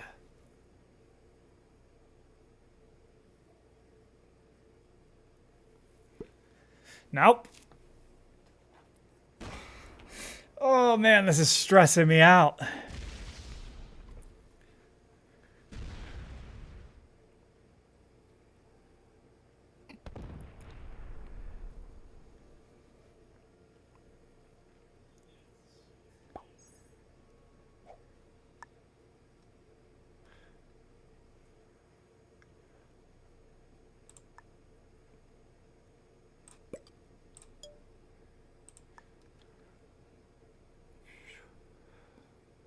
One, two, three.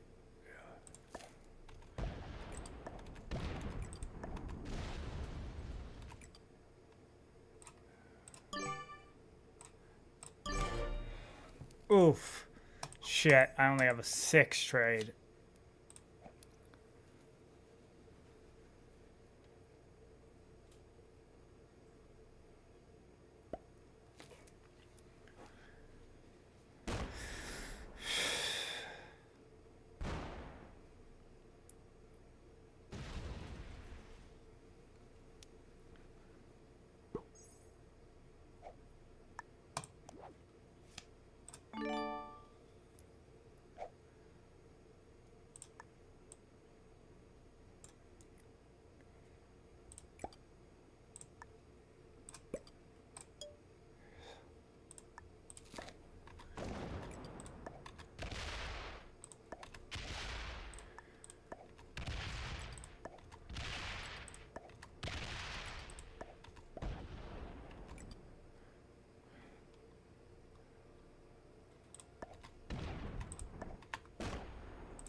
What is his trade? What is his trade?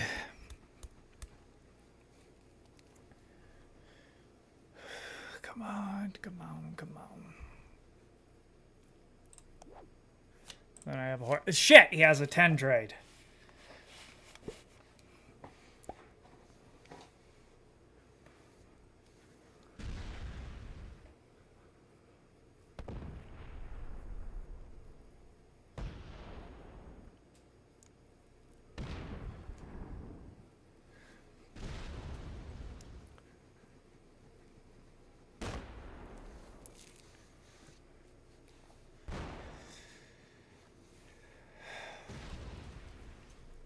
Ooh,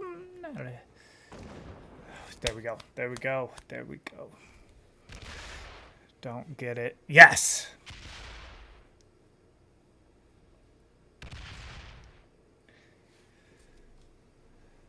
Wow.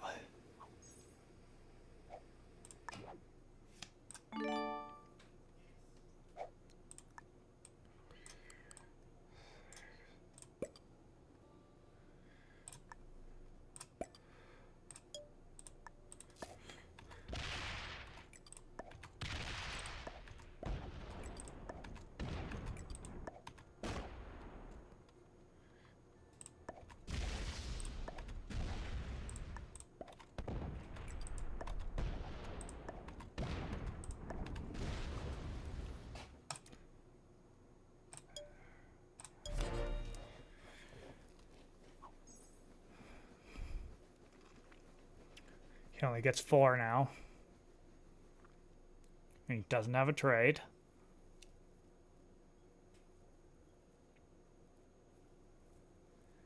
He's thinking. He's thinking.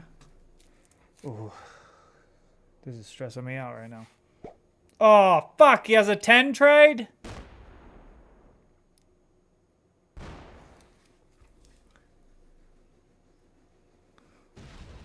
And he fucked up.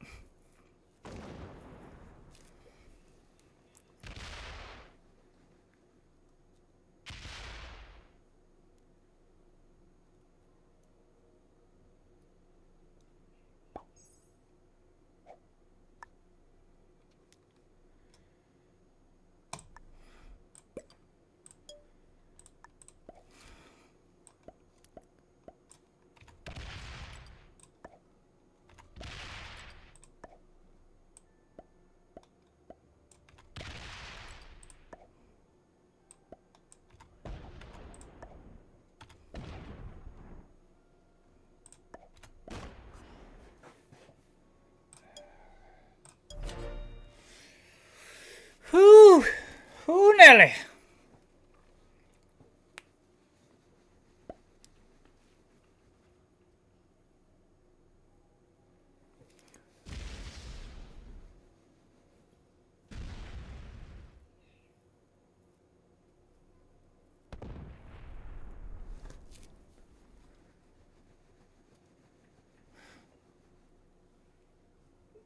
$24.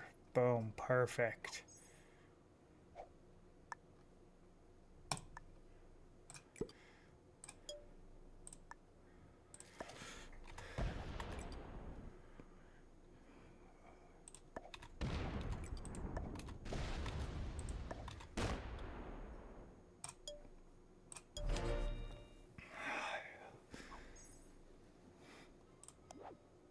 All right, I got a 10 trade. Sick.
Whew.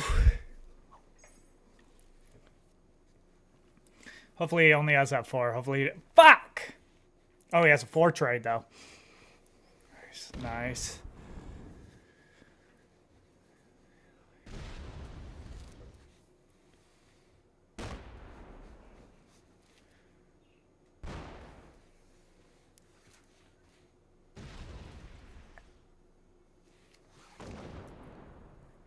Doesn't get to take me down below 21. Okay.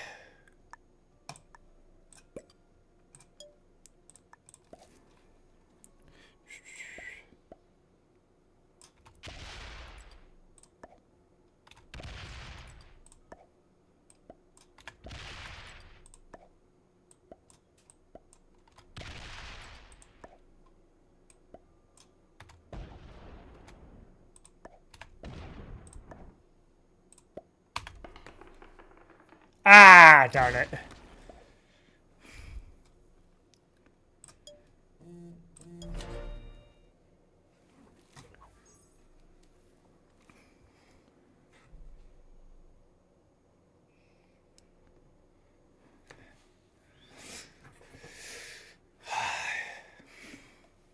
I think he knows that he lost. Man, that was a hard win for me to secure, but I did it. I think. Unless if something crazy happens.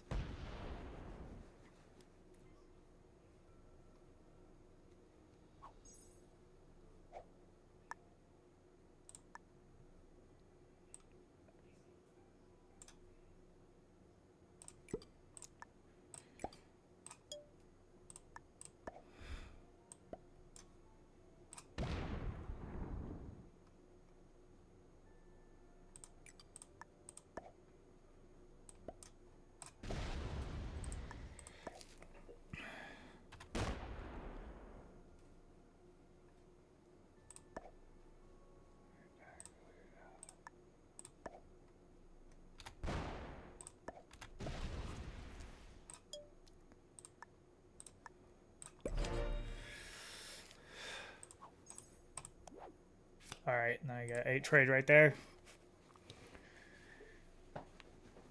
And then I don't think that he's going to be able to break me anywhere. I mean, he'll break here, but he can't break both.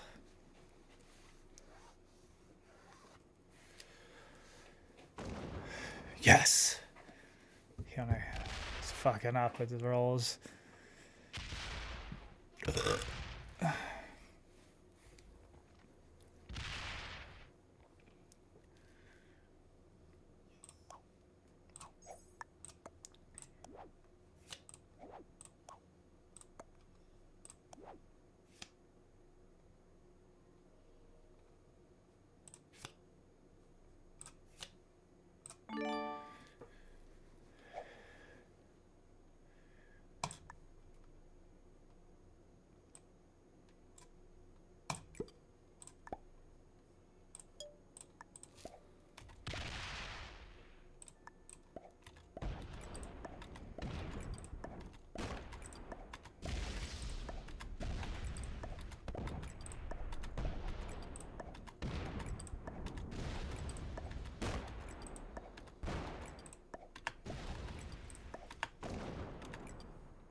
There we go. Man, that took way longer than it should have, that 1v1, but I got it done. Whew. Let's see what everyone's ranks were. Yeah, everyone was not good, so.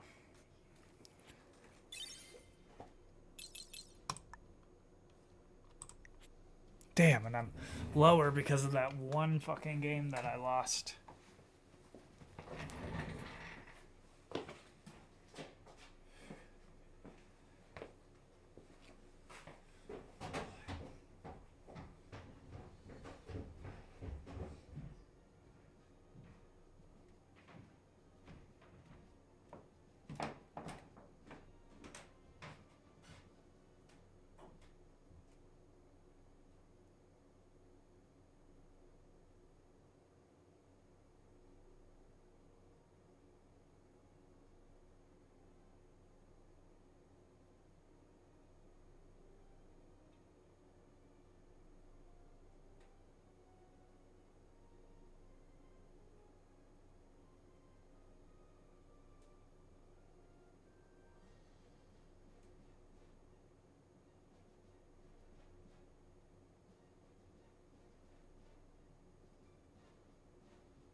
That also was pretty lucky because I did get slammed into by Pink, but...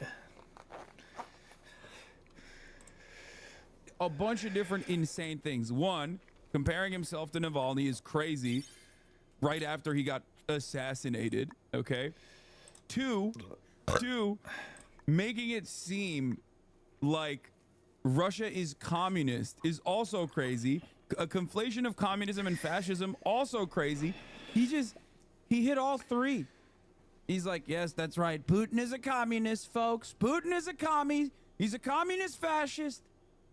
And what Putin has done to Navalny is quite similar to what Biden is doing to me. But refusing to condemn the man who put the pro-democracy opposition leader in prison, Vladimir Putin. He was a very brave guy because he went back. He could have stayed away. Mr. President, do you believe that Putin was responsible for Navalny's death? Thank you, everybody. Trump is draining campaign funds to pay for his legal fees, spending $50 million last year and nearly $3 million in January. New York State Attorney General Letitia James speaking exclusively with our Aaron Katursky, insisting she will collect that civil fraud fine, even if it means seizing some of his assets. We are prepared to make sure that the judgment is paid to New Yorkers. And yes, I look at 40 Wall Street each and every day. Trump's rival Nikki Haley says that legal drama is all the more reason for Republicans to move on. I feel no need to kiss the ring. I have no fear of Trump's retribution. He's gotten more unstable and unhinged. He spends more time in courtrooms than he does on the campaign trail. She's trailing Trump by more than 30 points here in her home state, but still vowing to stay in the race. I'm not going anywhere. I did not know that yellow was a bot. I would have played way differently if I would have. How the hell? We haven't even had one round yet. How did they go offline so fast?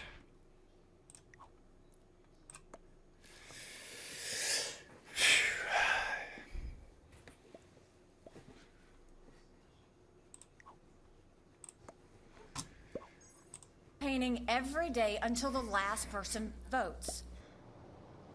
So Nikki Haley says, win or lose South Carolina, she is in this race through Super Tuesday. No. As for Donald Trump, every day he does not pay back that $355 million fine. He owes more than $87,000 in interest. That is per day. His super PAC spent 90% of its money in January alone. I like how he's just laughing that they're like criminally prosecuting Trump over nothing.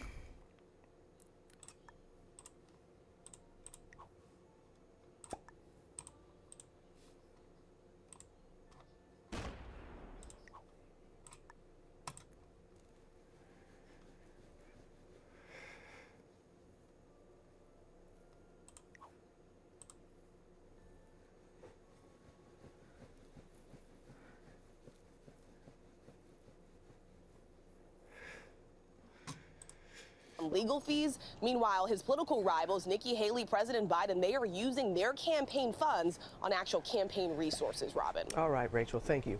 It's so funny, though. Hi, everyone. George Stephanopoulos here. It's Thanks not for checking out funny. Babies. Yeah, regardless of what they're using their campaign funds on, Trump is still cooking them, dude. Yeah, he is.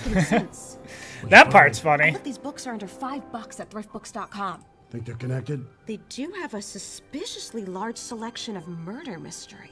Better look into it.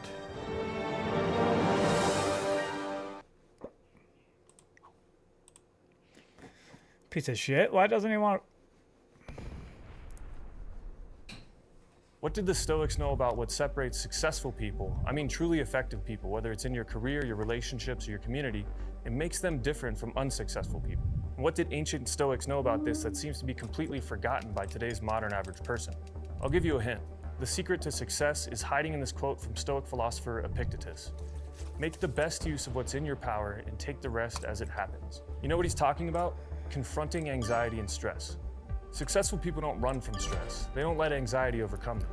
Instead, you should recognize the upside of stress and learn to exercise your power over it. For me, I'm a business owner. I lead a team of almost 100 employees. Life gets stressful sometimes. I'm sure you can relate. That's the wildest part. Nikki Haley could be running literally every ad at the top of the hour, in the middle of the hour, and it doesn't matter because Trump is turning around and using every dollar on his lawyers, and yet the people still love him, okay? Nikki Haley could be gifting subs in here at the top of the hour, every hour, to allow people in here to avoid the 3-minute ad break at the top of the hour, and it still wouldn't matter. That's it. Every time I see a zoom in of Trump's skin, I recognize that that's exactly what my ball sack looked like. He has scrotum skin. Your balls are that tanned?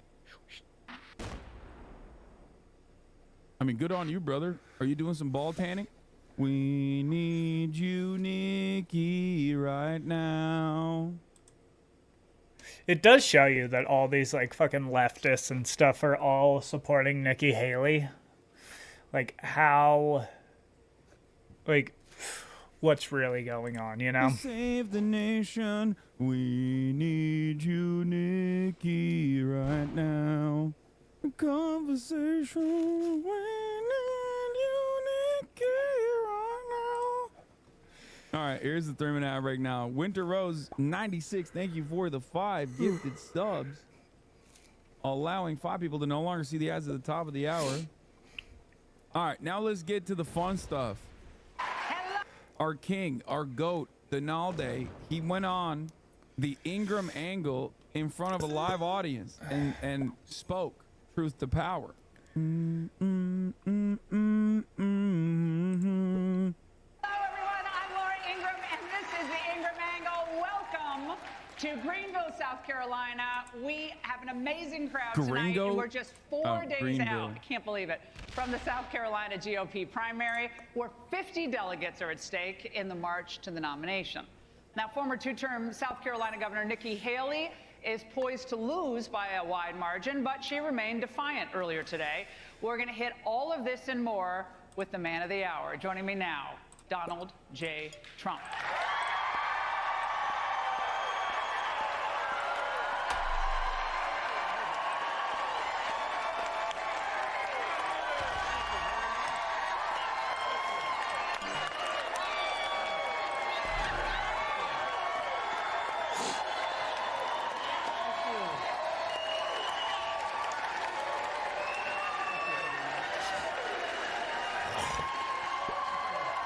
They love him.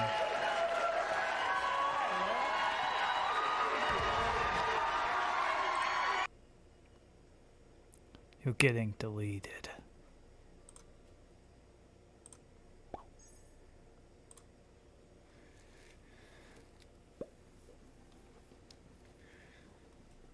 Oh, I feel like shit right now. Look, obviously they packed this with like the biggest dick riders usually, no matter what happens. But Ron DeSantis is never getting this reception, even from his most loyal, most passionate fans. Okay, that's it. Yeah, he is the white man's Obama, 100%.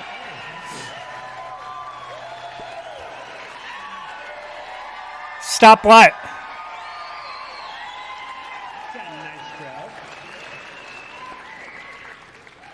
Welcome, sir. It's always good to see you. It's been a while, been a couple of years since we've done a big event with you like this. And just in time for your appearance today, there's a new Suffolk poll out just now a few days before the big primary. And among those very likely to vote, you're up over Nikki Haley by close to a 2-to-1 margin, 63 to 30. Wow. I'm just now finding out about Yet this. Today, she refused to step aside and said this. Many of the same politicians who now publicly embrace Trump privately dread him. They know what a disaster he's been and will continue to be for our party. Some people used to say I was running because I really wanted to be vice president. I think I've pretty well settled that question. Has she settled that question? Well, I settled it about 3 months ago.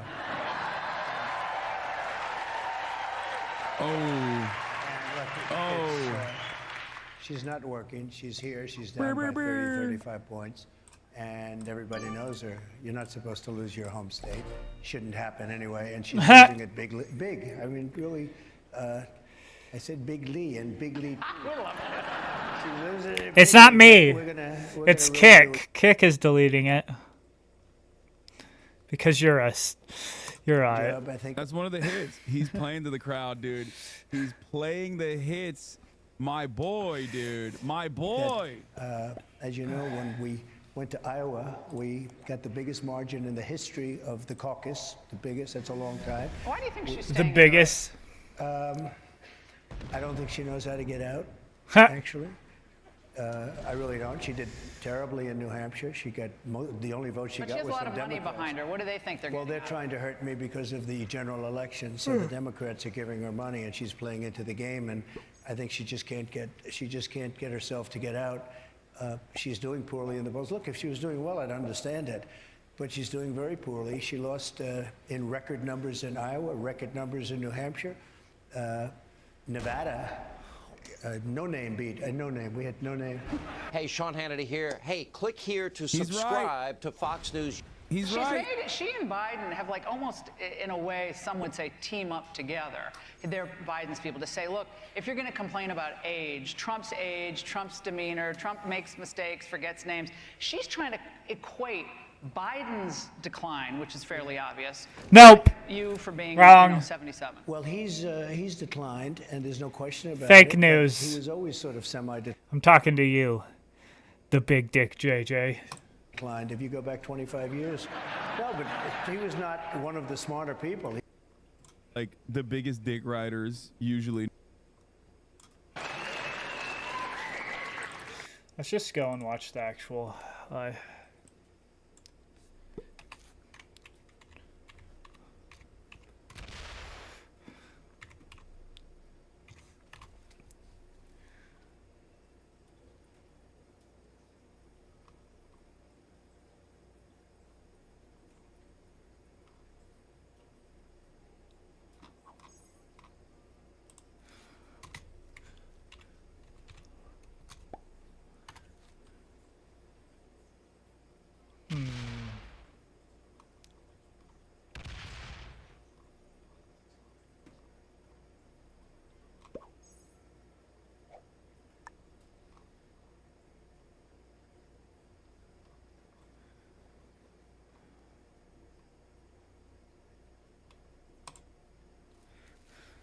In Montana, we cherish freedom. We're fighters like Tim Sheehy, decorated veteran, business leader, You're a devoted piece of shit. family man. Tim Sheehy is a conservative outsider, ready to lead, secure our border, fight inflation, drive down American debt, and unleash American energy. I don't to fucking create like this. Montana jobs. And the Tim tax. Sheehy is the real deal, who's ready to fight and win for Montana. Tim Sheehy, U.S. Senate. AFP Action is responsible for the He's a content piece of of this shit. advertising. Welcome to AutoZone. What are you working on today? Picking up the Duralast brakes I ordered online this morning. You're all set? Whoa, that was easy. Nancy, your good friend, your very good friend Nancy Pelosi was on MSNBC earlier today with your other good friends, accusing you of something which took my breath away. Watch. What does he have on Donald Trump that he have to constantly be catering to Putin, telling Putin, go into these countries, NATO countries? I think it's probably financial. Your response. She said you're going to Stupid abandon bitch. NATO and Putin has something on you. So I know the real Nancy Pelosi. She's highly overrated. Let me just Huh. say about Nancy. I know the real Nancy Pelosi. It's She's all highly so much. You know, with them, overrated. it's all misinformation. Everything is dis and mis. Little difference. Dis and misinformation. I went in, got in, and I stopped Nord Stream 2. Most people don't know what that's the Russian pipeline. The most important economic There we go. deal plus. I call it economic plus, much more than economic, ever. I stopped it. I told Germany, you're not having it. I told all of Europe, you're not having it. Anybody that wants to have it, they're not dealing with you. I ended it. Mhm. That's the biggest deal ever in the history Yeah, and then right when Biden gets in, he of takes the sanctions They're off. going to supply Europe with oil and gas. I ended it. Biden comes in, and he vetoed what I had done. It was done. Nord Mhm. Stream 2 was done, and he approved it. But he ended the Keystone Pipeline, which is our pipeline, which should have been approved. Yeah. When people say that about Russia, and Putin would even say to me, he said, you treat us very bad. I had sanctions on Russia that nobody's ever put there before. In fact, Biden took them off. It's just misinformation. Anybody Is that Red a looked bot? and ended. Remember this. It's going to turn into a Putin bot took here? land from every president of our last 5, except for one. Except me. for Donald Trump. And Yep. now he's going for the big one. He's going for all of Ukraine. No. He's going for all of Ukraine. Not just a little piece. Now, he's going for all, and that's under Biden. Hey, Sean Hannity here. Hey, click here to subscribe to Fox News YouTube page and catch our hottest interviews and most compelling analysis. You will not get it anywhere else.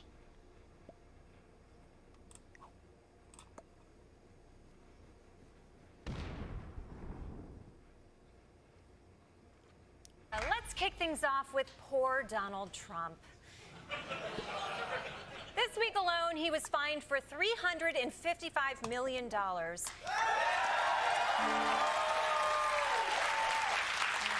Historians voted him the worst president of all time. And Madam Web turned out to be too bad to even jerk off to. A real setback for him. So last night, Trump took his ego to the day spa, also known as Fox News, where he sat down with Laura Ingraham, who came cosplaying Who as is a this nurse. bitch? She's annoying.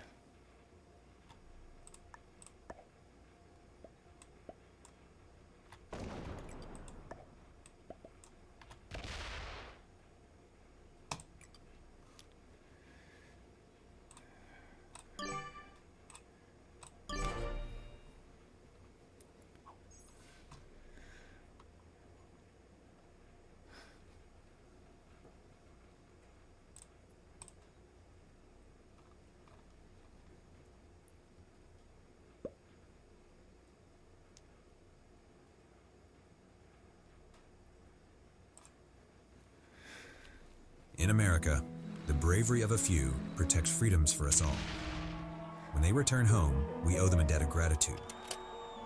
But Washington politicians like Matt Rosendale use them for political games. He voted against pay raises for our troops and opposed ending They're trying to damage me so they can win another election. They want to do You ever just say to yourself, you know, I'm done.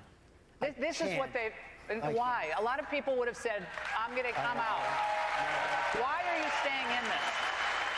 I can't because I want to make America great again. It's not great right now, and we can do that. We can do that. Laura, we can do it. We can get it fixed. It's harder now. It would have been so much easier if we just finished off that. Everything would have been so perfect. We had the border set. Everything was set to rock and roll. We had no. So you feel like you have an obligation to America I do. because it's all coming in on you now. If I From didn't criminal to civil if I to didn't the run, money. no, I got everything. I've become an expert at law. If I didn't run, I wouldn't have any of these lawsuits. You know that. None of them. They would have gone on to the next. That's a bot. Look, Nikki has no chance. But if she ever did, they would go after her the same way. These are vicious people. These are vicious, sick people. They're sick. And this judge is sick. He got overturned on this case so far, overturned by the appellate division 4 times already on this case. Do you expect the Supreme Court's going to overturn this? You're going to have to preserve your federal claim here below. So you're going to have to say we have a constitutional claim here against this excessive fine. And so there are constitutional hurdles you're going to have to cross. Are you going to expect the Supreme Court would interfere in a state court decision? I've never seen such support on a decision before.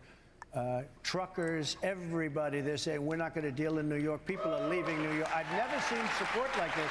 I think there's a lot of pressure on the court system of New York to do what's right. You borrow a small amount of money by comparison. No. You pay it back. The bank is in love with you. And by the way, this is a time, and a lot of the audience doesn't know, banks are doing very badly with commercial loans. They're not getting their money back. They're in default, everything. This was a perfect loan. I did a favor to this bank. I borrowed money. I paid it back. It was already done. Just 1 second. The bank actually came and defended him. I pay it back. And then this guy uses this. It was just a weapon. They come after me and they charge me many times the money that you're talking about. $355 million fine for a perfect loan. Where the bank For a was perfect happy, loan. the insurance companies, everybody's happy. And even he, in his statement, he said Trump did nothing wrong. Said he didn't have any contrition. Hey, Sean Hannity here. Hey, click here to subscribe to Fox News YouTube page and catch our hottest interviews and most compelling analysis. You will not get it anywhere else.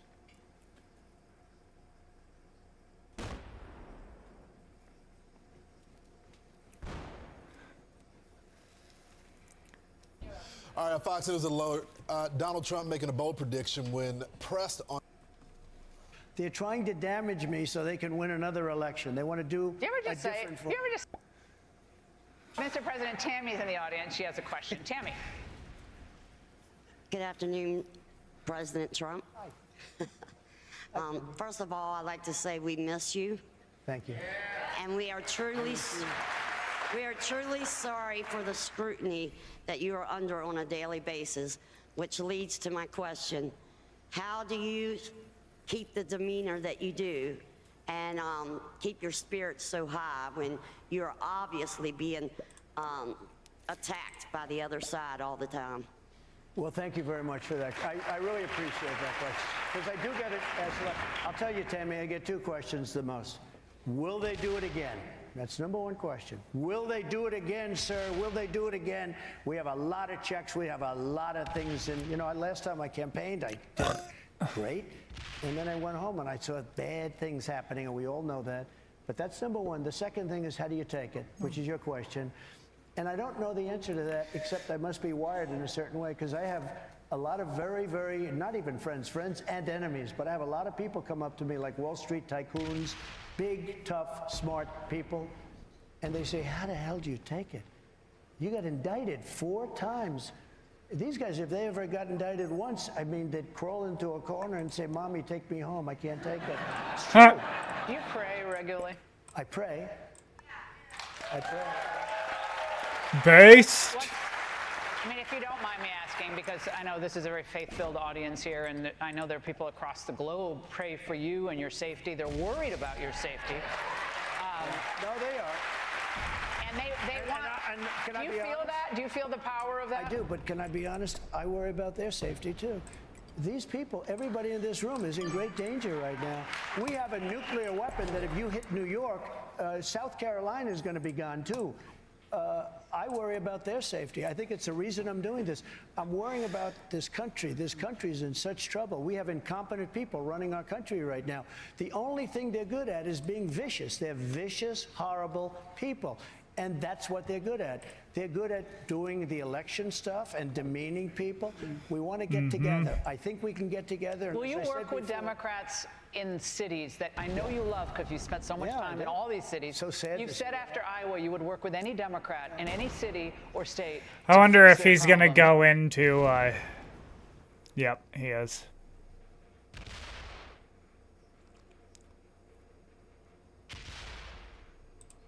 Will you? Well, I went a step further.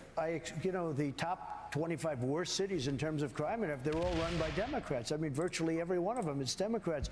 I'm going to work with the Democrats. We're going to rebuild our cities. We're going to rebuild those 25 plus cities, and we're going to make our cities great again. We're also going to make our capital. Our capital, last night 2 people were killed again.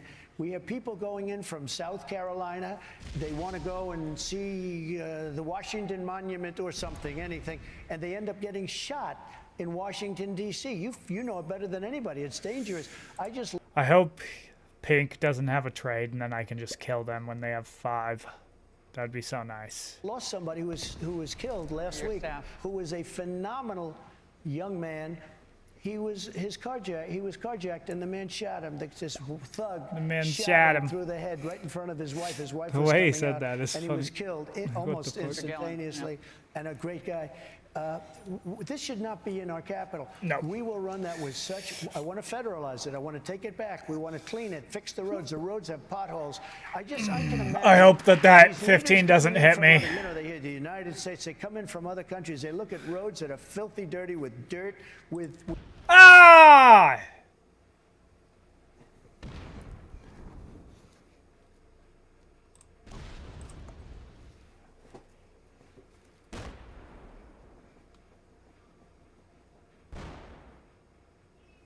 Are you fucking retarded? I do not like this person. They're pissing me off. with paper and cartons and garbage all over. Fentanyl and homelessness, all of it the together. homeless, the tents all over the parks. No, we're going to take over Washington, D.C. We're going to federalize. We're going to have very powerful crime, and you're going to be proud of it again. We're going to take the graffiti off the beautiful marble columns, the swastikas off the columns. The swastikas off the columns. And safe. Hey, Sean Hannity here. Hey, click here to subscribe to Fox News YouTube page and catch our hottest interviews and most compelling analysis. You will not get it anywhere else. Did you know that collagen makes up roughly 30% of proteins in your body, making it the most abundant protein in the body? Yet, as we age, if we're not consuming enough collagen to replenish what our body needs... That sucked.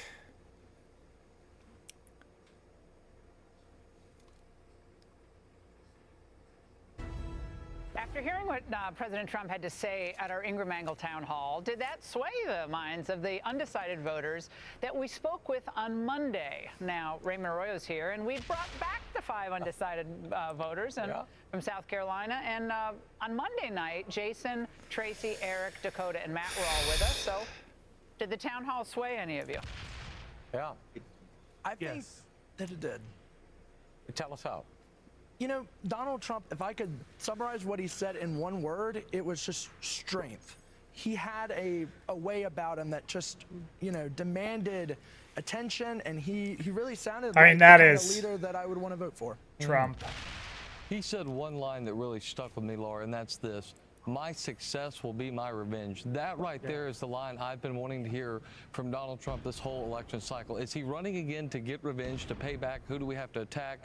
The vendetta? No, it's my policies, my platform, my results. That will be the revenge. Tracy was really concerned about how Donald Trump was going to deport the 10 million aliens he promised to deport. Did he satisfy you with his answer today? A little bit. He said shouldn't have done it that way. That was out. stupid. He said he's going to use law enforcement, but I'm wondering how that's going to go down. Should have went. He should have, when he got here, went down and then up and then planted right there and then placed a thing right there. That's my point. That's what he should have done. Deport in all cities and all states. In fact, where they need it the most, he'll probably be the least effective. Jason, what about you? Yeah, he answered all of my questions about getting the fentanyl and all the drugs out over the border. You know, and I think he'd be great to strengthen the homeless and try to help solve that. And Eric, you were concerned about the tone that Donald Trump has had in the past. Did this allay those fears at all for you? Today, he was so likable. Guys, when he walks into a room, he owns the room. It is obvious. Everybody liked him. I couldn't help myself but cheer for him. I'm standing in front of a president, and it's very exciting for me. But at the same time, I just think that he owns the room. Everybody likes him, and it was evident. It's hard to not like President Trump. Yeah, Dakota, he didn't, use any, nicknames of Nikki Haley. He kind of went just right over Nikki Haley. He didn't spend a lot of time. Was that something that you think would be attractive to younger voters and women voters? I think it would. I think a lot of young people kind of see that and they're a little turned off by that. And I think that what I saw was a very intelligent I like it. town hall. I think it's that he funny. did a great job just sticking to it. And he didn't go off and call him names. And I think that honestly helped him. Wow. So did this change the way you consider not only who you're going to vote for, but the president's candidacy here? Yes. Yes. Yes? Yes. Yes. Matt, did you react, I assume that these people were all Republicans that were just on the fence for voting for Trump. I'm not trying to say that I'm cool or anything, but I just happen to know him, and he's super funny. Oh, he's hilarious. Right? He's super funny. But I actually got like kind of chills when he said it's not funny what's happening to the country. Yes. And I thought maybe that's just me, but did you feel that too, that was kind of the right answer? That was a very good answer by President Trump, that it's not time to make jokes. We've got a country to save. And for him he could have gone down to 2015, let's just keep name calling, making jokes, but he said, I'm concerned about this country, and that's why I'm back on this stage. Why don't we do a show of hands? Yes. If any of you change your votes. Yes. I was leaning Trump. I'm definitely going to vote Trump now. How about you guys? Same. Yes. I went to both the Nikki Haley town hall and now the Donald Trump town hall, and I can safely say that I think I'm going to vote for Donald Trump. Matt? Well, like you said last night, I was 50-50, kind of riding the line, but Trump really pulled pretty hard today. I really enjoyed we didn't have to talk jokes, let's just talk policy, and for once we got that out of Donald Trump today. I think what we've seen here, though, yesterday, at least 3 of you were very undecided. Donald Trump really flipped this, and now we have a unanimous panel of Trump supporters. Yes. Did you expect that's where you'd land, Eric? Well, when he read... I think it's funny that he's fighting the fucking yellow, bro. Is he gonna go boom? If he goes boom, he's stupid. That thing about the Eighth Amendment, because my biggest fear also was the legal challenges.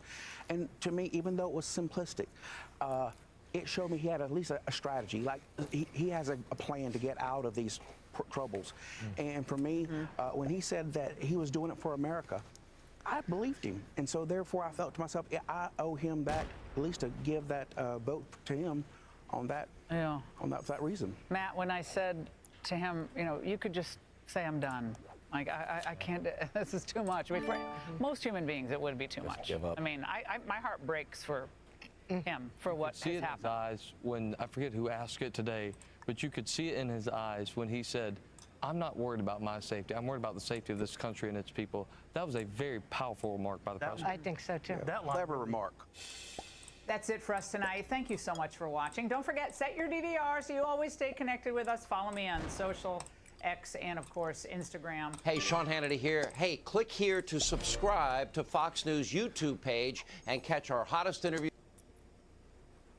John Tester was given a choice. Tester chose Joe Biden in common. I hate how they don't just have the whole interview on here. Yeah, I have to just keep watching clips. It's annoying. Tester put Washington first. We got huge reaction. I wonder if we have the full Trump Fox interview.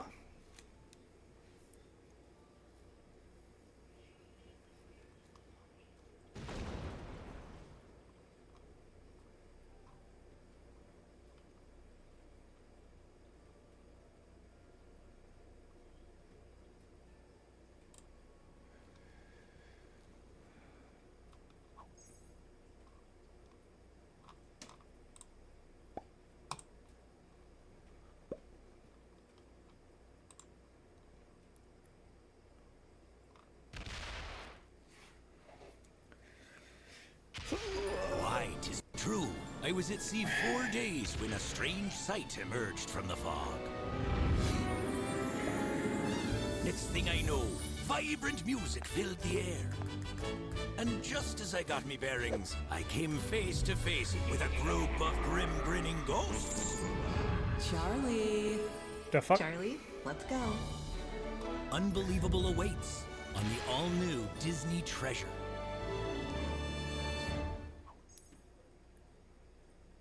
As Russia faces condemnation, former President Trump is boasting about his relationship with Vladimir Putin and other authoritarian leaders, telling Fox he knows them very well. Okay. Reaction to our town hall with President Trump last night, and he was gracious enough. Full Trump Fox interview. What? Full Trump Fox interview.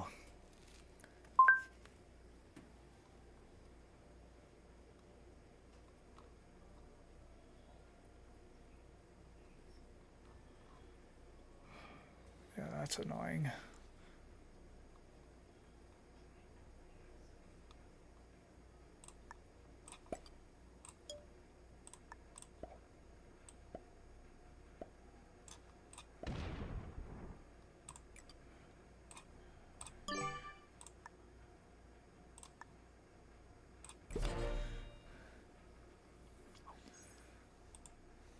Oh, we already seen this. Hello, everyone. I'm Laura Ingraham, and this is the Ingraham Angle. Welcome to Greenville, South Carolina. We have an amazing crowd tonight, and we're just 4 days out. I can't believe it.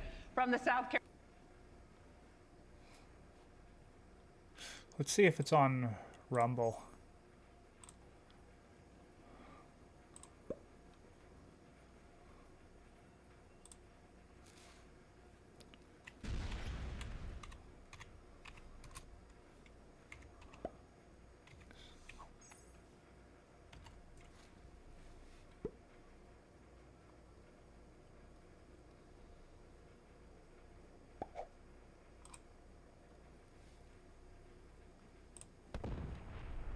In fact, you can charge up to and drain no. down your Patriot power generator. Wasn't it? Nope.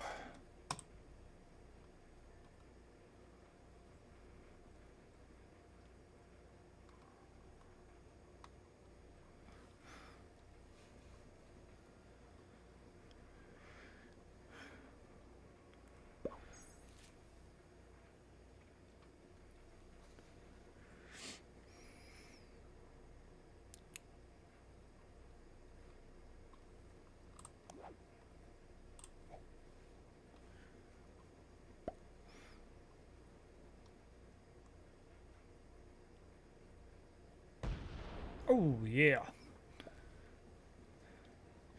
Bro, you didn't get a fucking 10 stack slammed.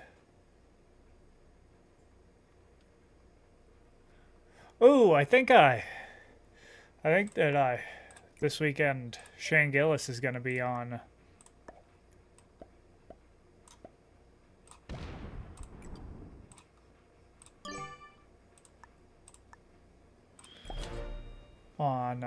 Saturday Night Live, actually.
Oh, what was that? What's the Google AI? Google AI?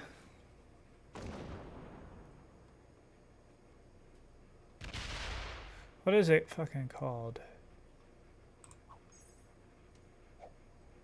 Is it free? Because I want to see this if it actually won't.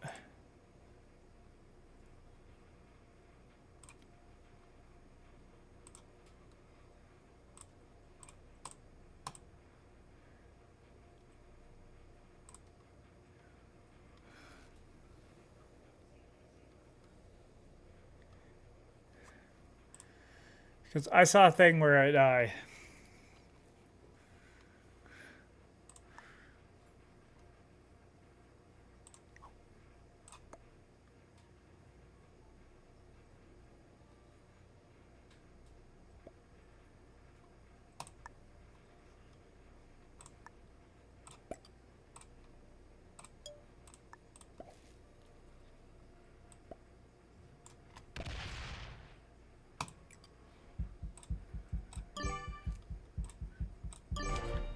that fucking sucks.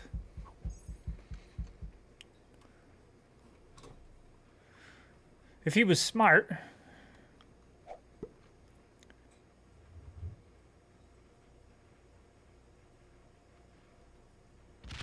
Oh yeah.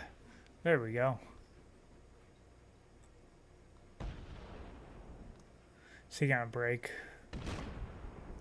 Oh, he's killing. Bro, it's in your interest if the bot is out here. You're not even gonna get a set on that. Not well played. You suck.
Ah.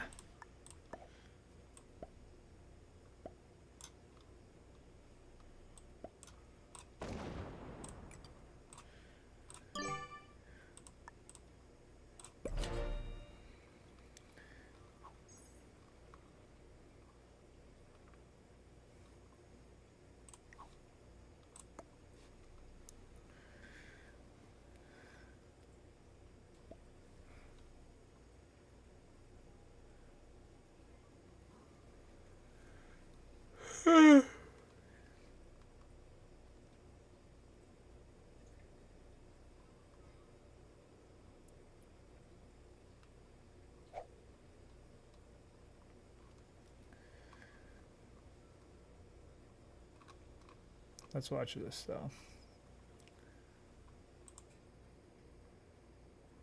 More than 60% of sales in Amazon stores come from independent Why is it sellers. called Gemini also? Fucking some weird. Here's the plan. You sneak past the guards and grab the treasure. What are you gonna do? I'm gonna shop at thriftbooks.com, but there's millions of books for under $5. Even adventures? Adventures, fantasy, anything. Okay, new plan.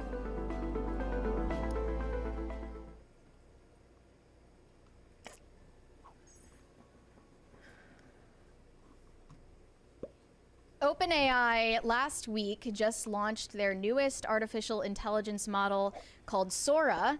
It's a text-to-video model where it takes a prompt and it generates a surprisingly high-quality video product.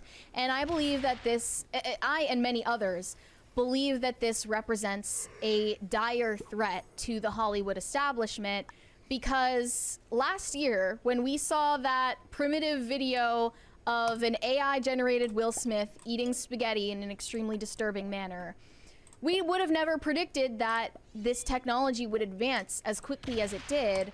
And the examples that they've posted from this AI model are shockingly good, shockingly realistic. They could probably fool most people, at least from what I've seen. It's not open to the public yet, so you can't just go to their website and use it. But they're still in the testing period, and the examples that they've shown us so far are really kind of impressive. And I wouldn't be saying that if I didn't mean it. So it says, Sora is an AI model that can create realistic and imaginative scenes from text instructions. And not only that, you can give a still image as a prompt for it to make a video out of a still image, or you can submit just a video and it will extend the video or make up for missing frames as well. What? That's crazy. At the very least, the need for like helicopter establishing shots will be out the window. Oh yeah, it's over for drone shots. We're teaching AI to understand and simulate the physical world in motion with the goal of training models that help people solve problems that require real-world interaction. Introducing Sora, our text-to-video model. Sora can generate videos up to a minute long while maintaining visual quality and adherence to the user's prompt. And, like, look at this. I mean, if you just saw this as stock footage, would you be able to clock it? Because I'm not sure I would. Is there, like, nothing behind the eyes? Is that what they're saying? Like, Well, it's a dog, so that doesn't... I mean, it doesn't exactly count as much. I didn't see a lot of close-ups of human faces. Nope, that'll take time. That is but maybe crazy. they're not showing us the... Here's another one. The bad examples. They're showing us the best they could. So is this a picture of a But they dog did show, though? like, an extreme close-up of a woman's eye blinking. I don't think I would have been able to clock this as AI generated. And there were also some animated examples. Cartoon kangaroo dancing. There is something to be said that like most Pixar is quaking. Most of what you're seeing here is also shown in ramped slow-mo, which clocks, like, when you're watching a movie, you're not going to be watching these shots in 60 or 120 frames a second. Yeah, but this is brand new. You're going to have to see them cycled back down to 24, which could affect it. Like, let's not be too hasty and say that they're about to start making movies with this. But here's an look at example this from a year ago. If you guys remember. Wait, is the sound on? Yeah, I don't know if it has sound. Yeah, it is. So here's Will Smith eating some spaghetti. Love it. Love it. That's a vibe. All right, here we go. That's hilarious. And then we had this one of a cat Oh. Okay, the human face A is little disturbing. awkward, But this yeah. is a year's worth of progress. Yeah. So And can you imagine where this will be in a year from now? The cat's movements are unnatural, right? The cat's movements are unnatural, but that's Sure. a year of progress is a lot of there's a lot of progress here in just a year. Yeah. Says Sora is able to generate complex scenes with multiple characters, styles of motion, and accurate details of the subject and background. The model understands not only what the user has asked for in the prompt, but also how those things exist in the physical world. It has a deep understanding of language, enabling it to accurately interpret prompts and generate compelling characters that express vibrant emotions.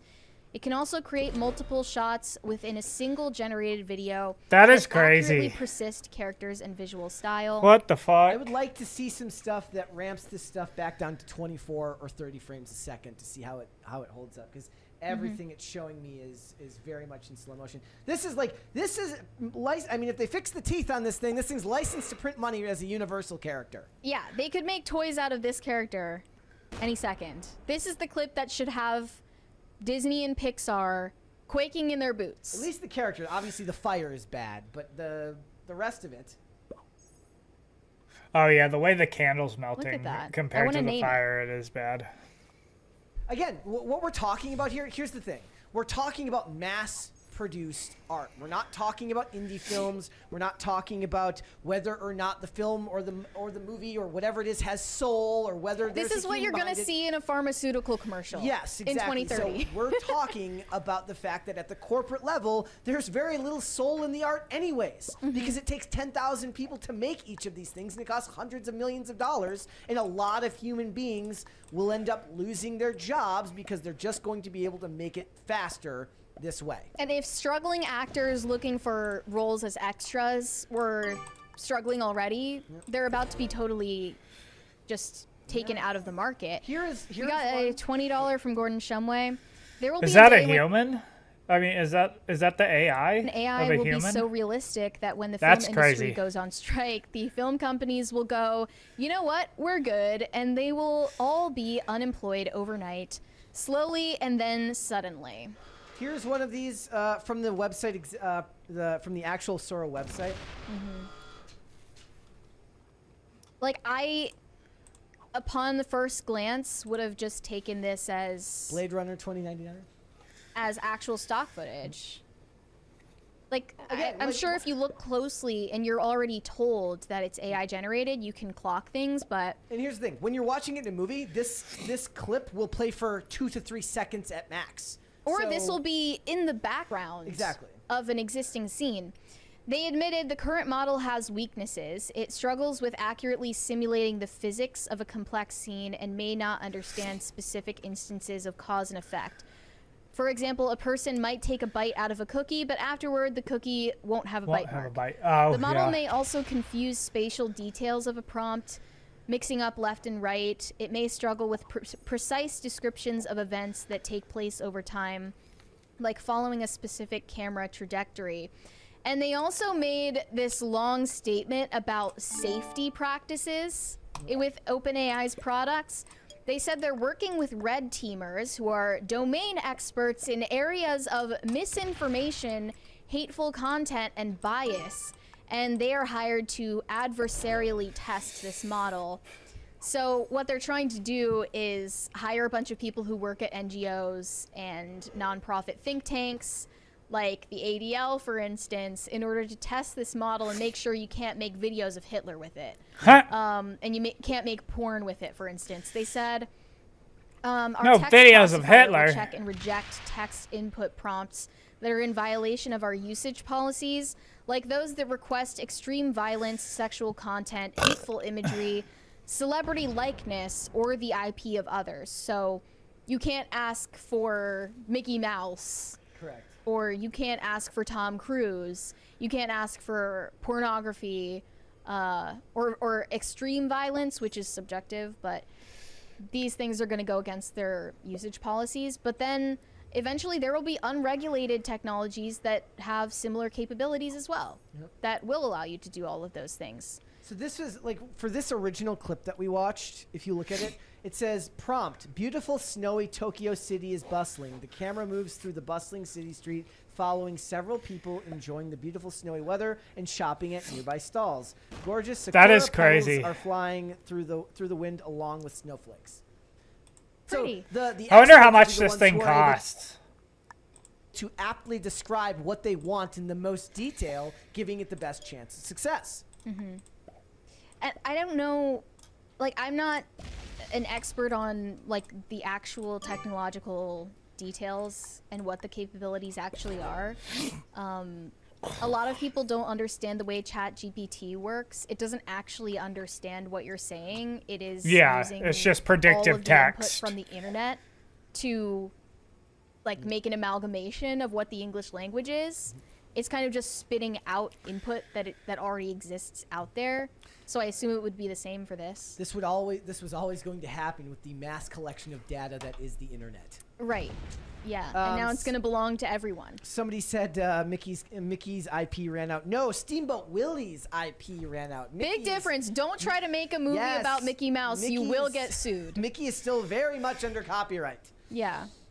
It's crazy, and it's like I really do believe that a lot of those establishing shots, insert shots for films, that's going to go by the wayside, and these jobs are going to end up being contracted out to the people who are best able to use these programs. And we saw what studios were, like, several studios were hiring AI, basically heads of AI departments for like $150,000 a year jobs to be head of, like, their AI research departments, which was just supposed to be like investigating how they can best implement these technologies into their existing business models. Before those technologies are used to impoverish them.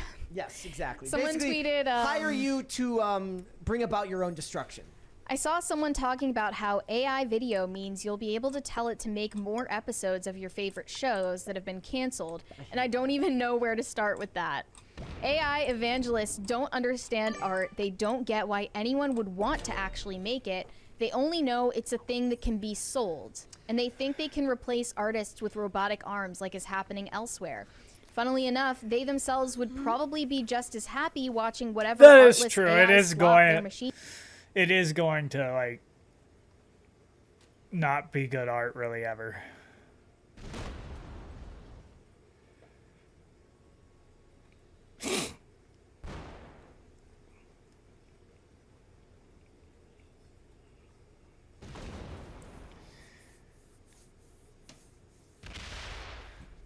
Is he gonna break my 18?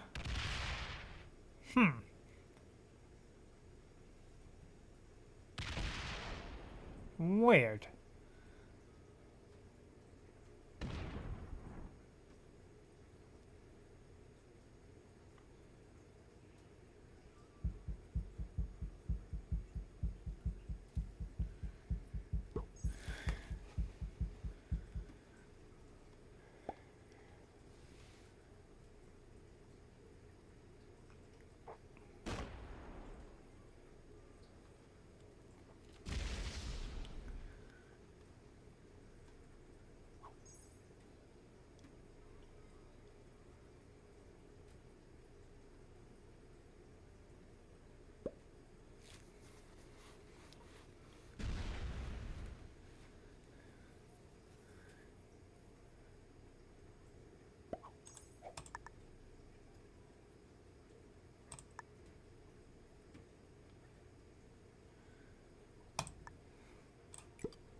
Get the fuck out of here.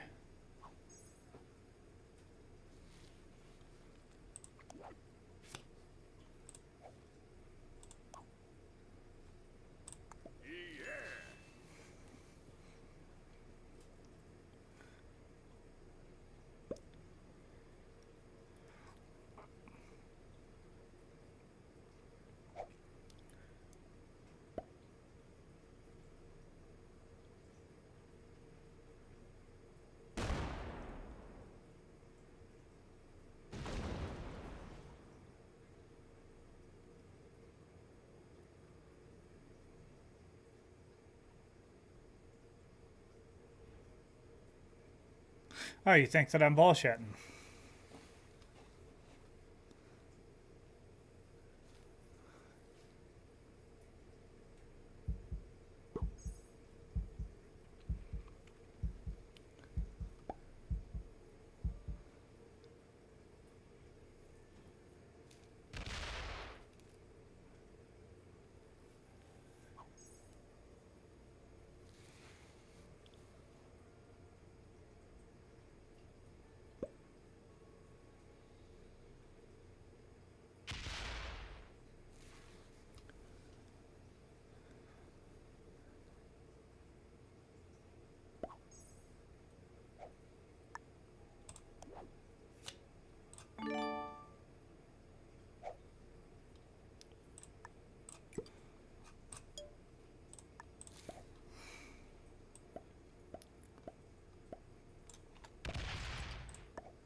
Fuck! I meant to go fucking put that up there.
Get the fuck out of here.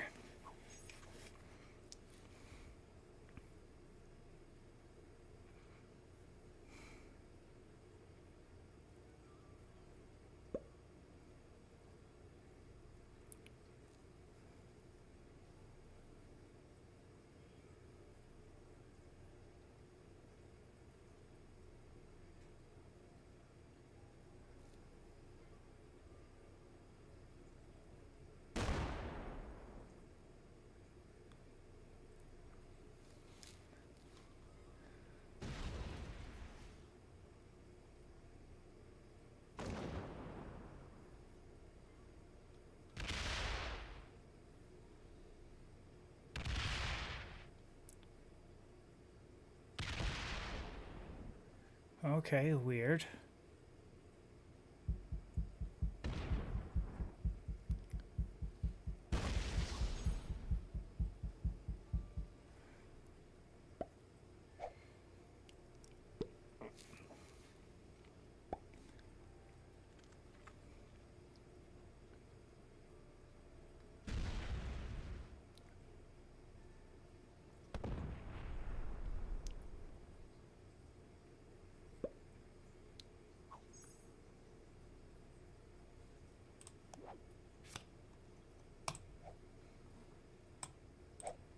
Turn out as they would the real thing, comprehending it as they do on the same level as a dog. I don't want to see AI versions of shows that have ended because I would still have to do the input prompts, which means it would just basically an amalgamation of my ideas rather than the ideas of the writers. What if it's somebody else's prompt and you don't have to do any of the work of refining it? Now, if they could get the original writers of the show to come in and do the prompts, I might be down to at least see what it looked like.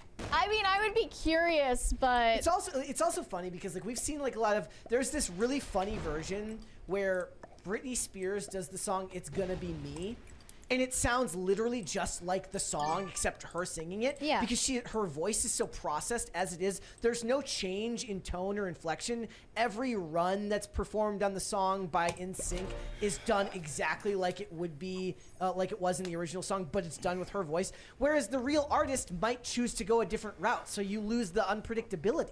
yeah, and I think that's why you shouldn't see AI as a threat to humanity. It might be a threat to certain industries and certain jobs, but at least the core of what I at least believe makes humanity special is not being threatened and is not going to be threatened by AI. Yep, there will still be a demand for classic, well-made human art. And just the knowledge that something was made by That a annoyed human the being piss out is of me. going It to made me put cream on fucking... it. At least we can hope. Made by a person. Yeah.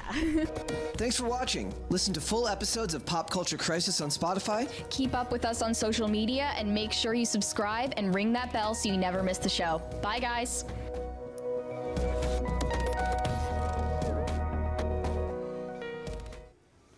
The time is right. Let 'em have it, fellas! We need your help. We'd like you to lend us your... That pissed me off. What'd you do that for? Nothing?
Whoa. I do not feel good.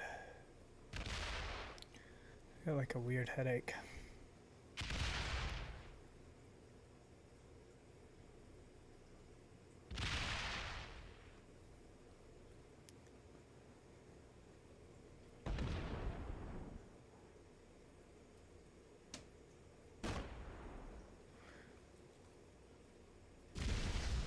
What the fuck?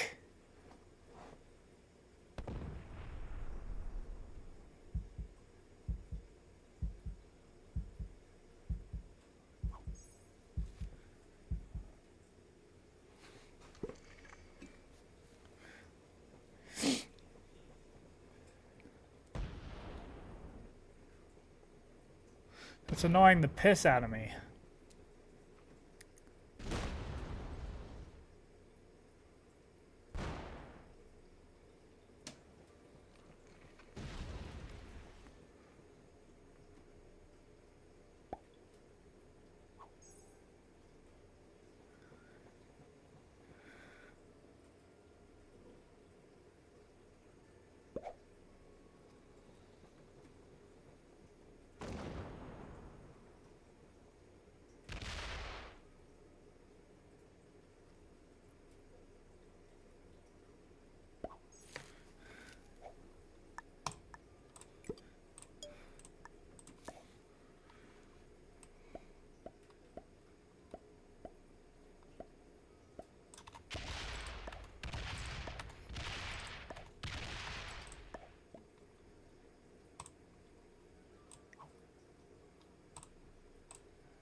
Hello?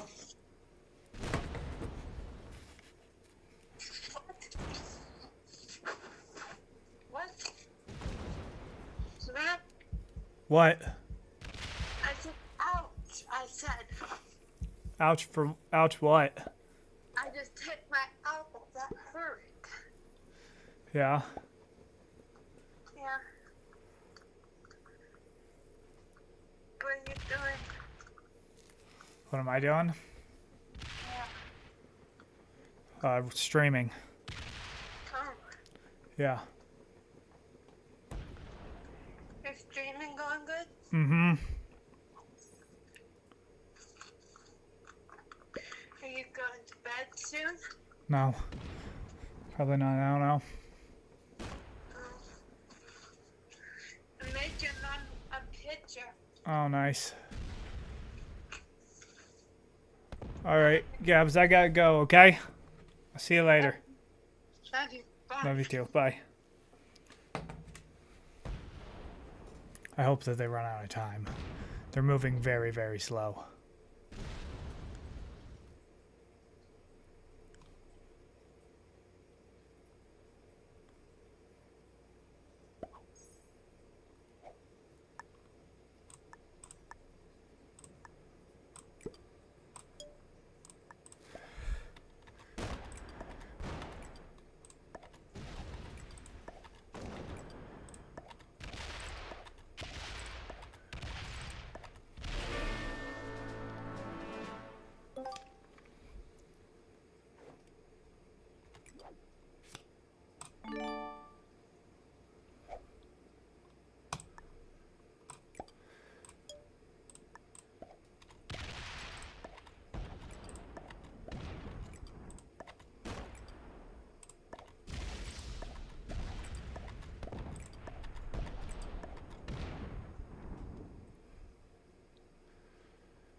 Rude ass.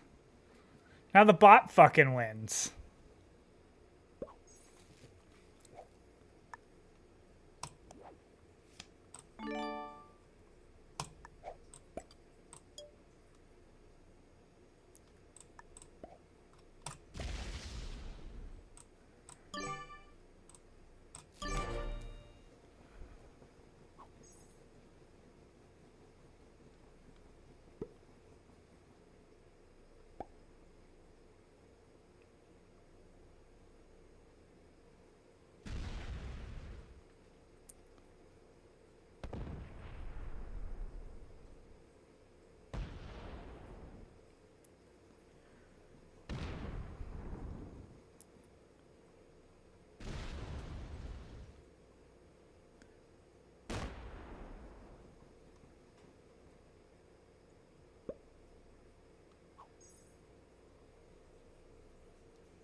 I'm pissed off at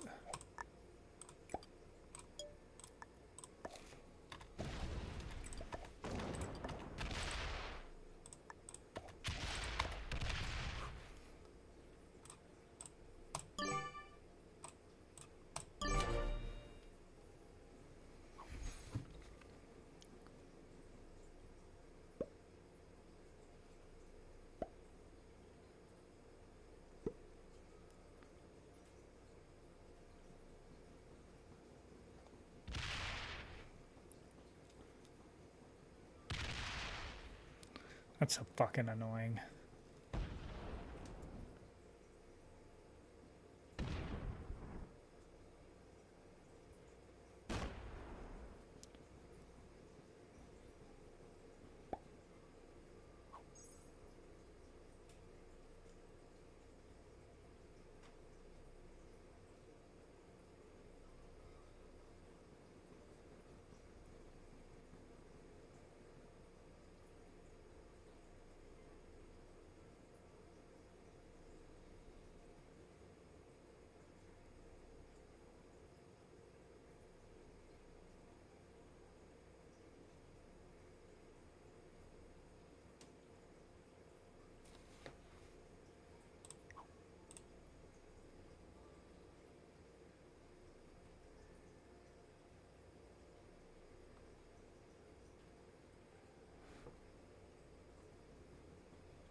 Is he botting out now?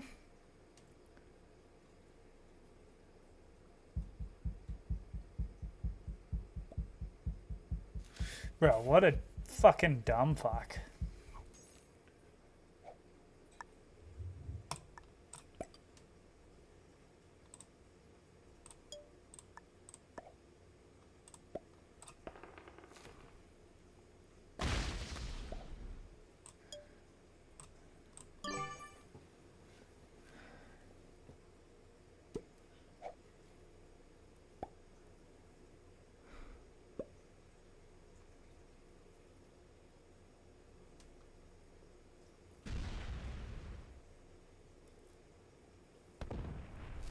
I want the bots to kill each other.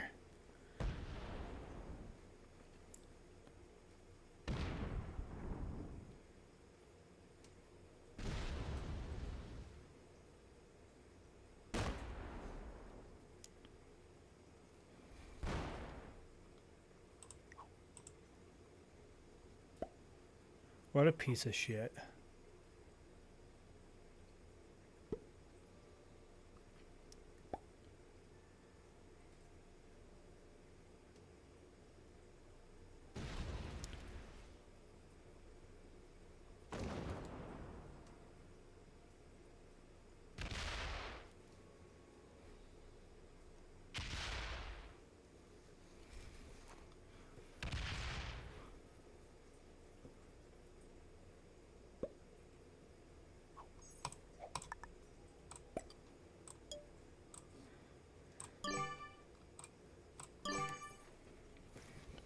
Alright, I want the bots to kill one of the bots to kill the other bot first.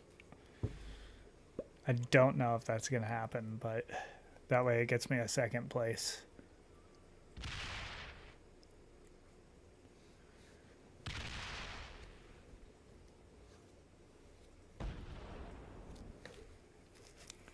Placement.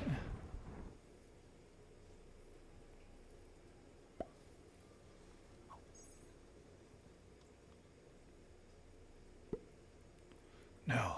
Oh, yes.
Oh. No. No.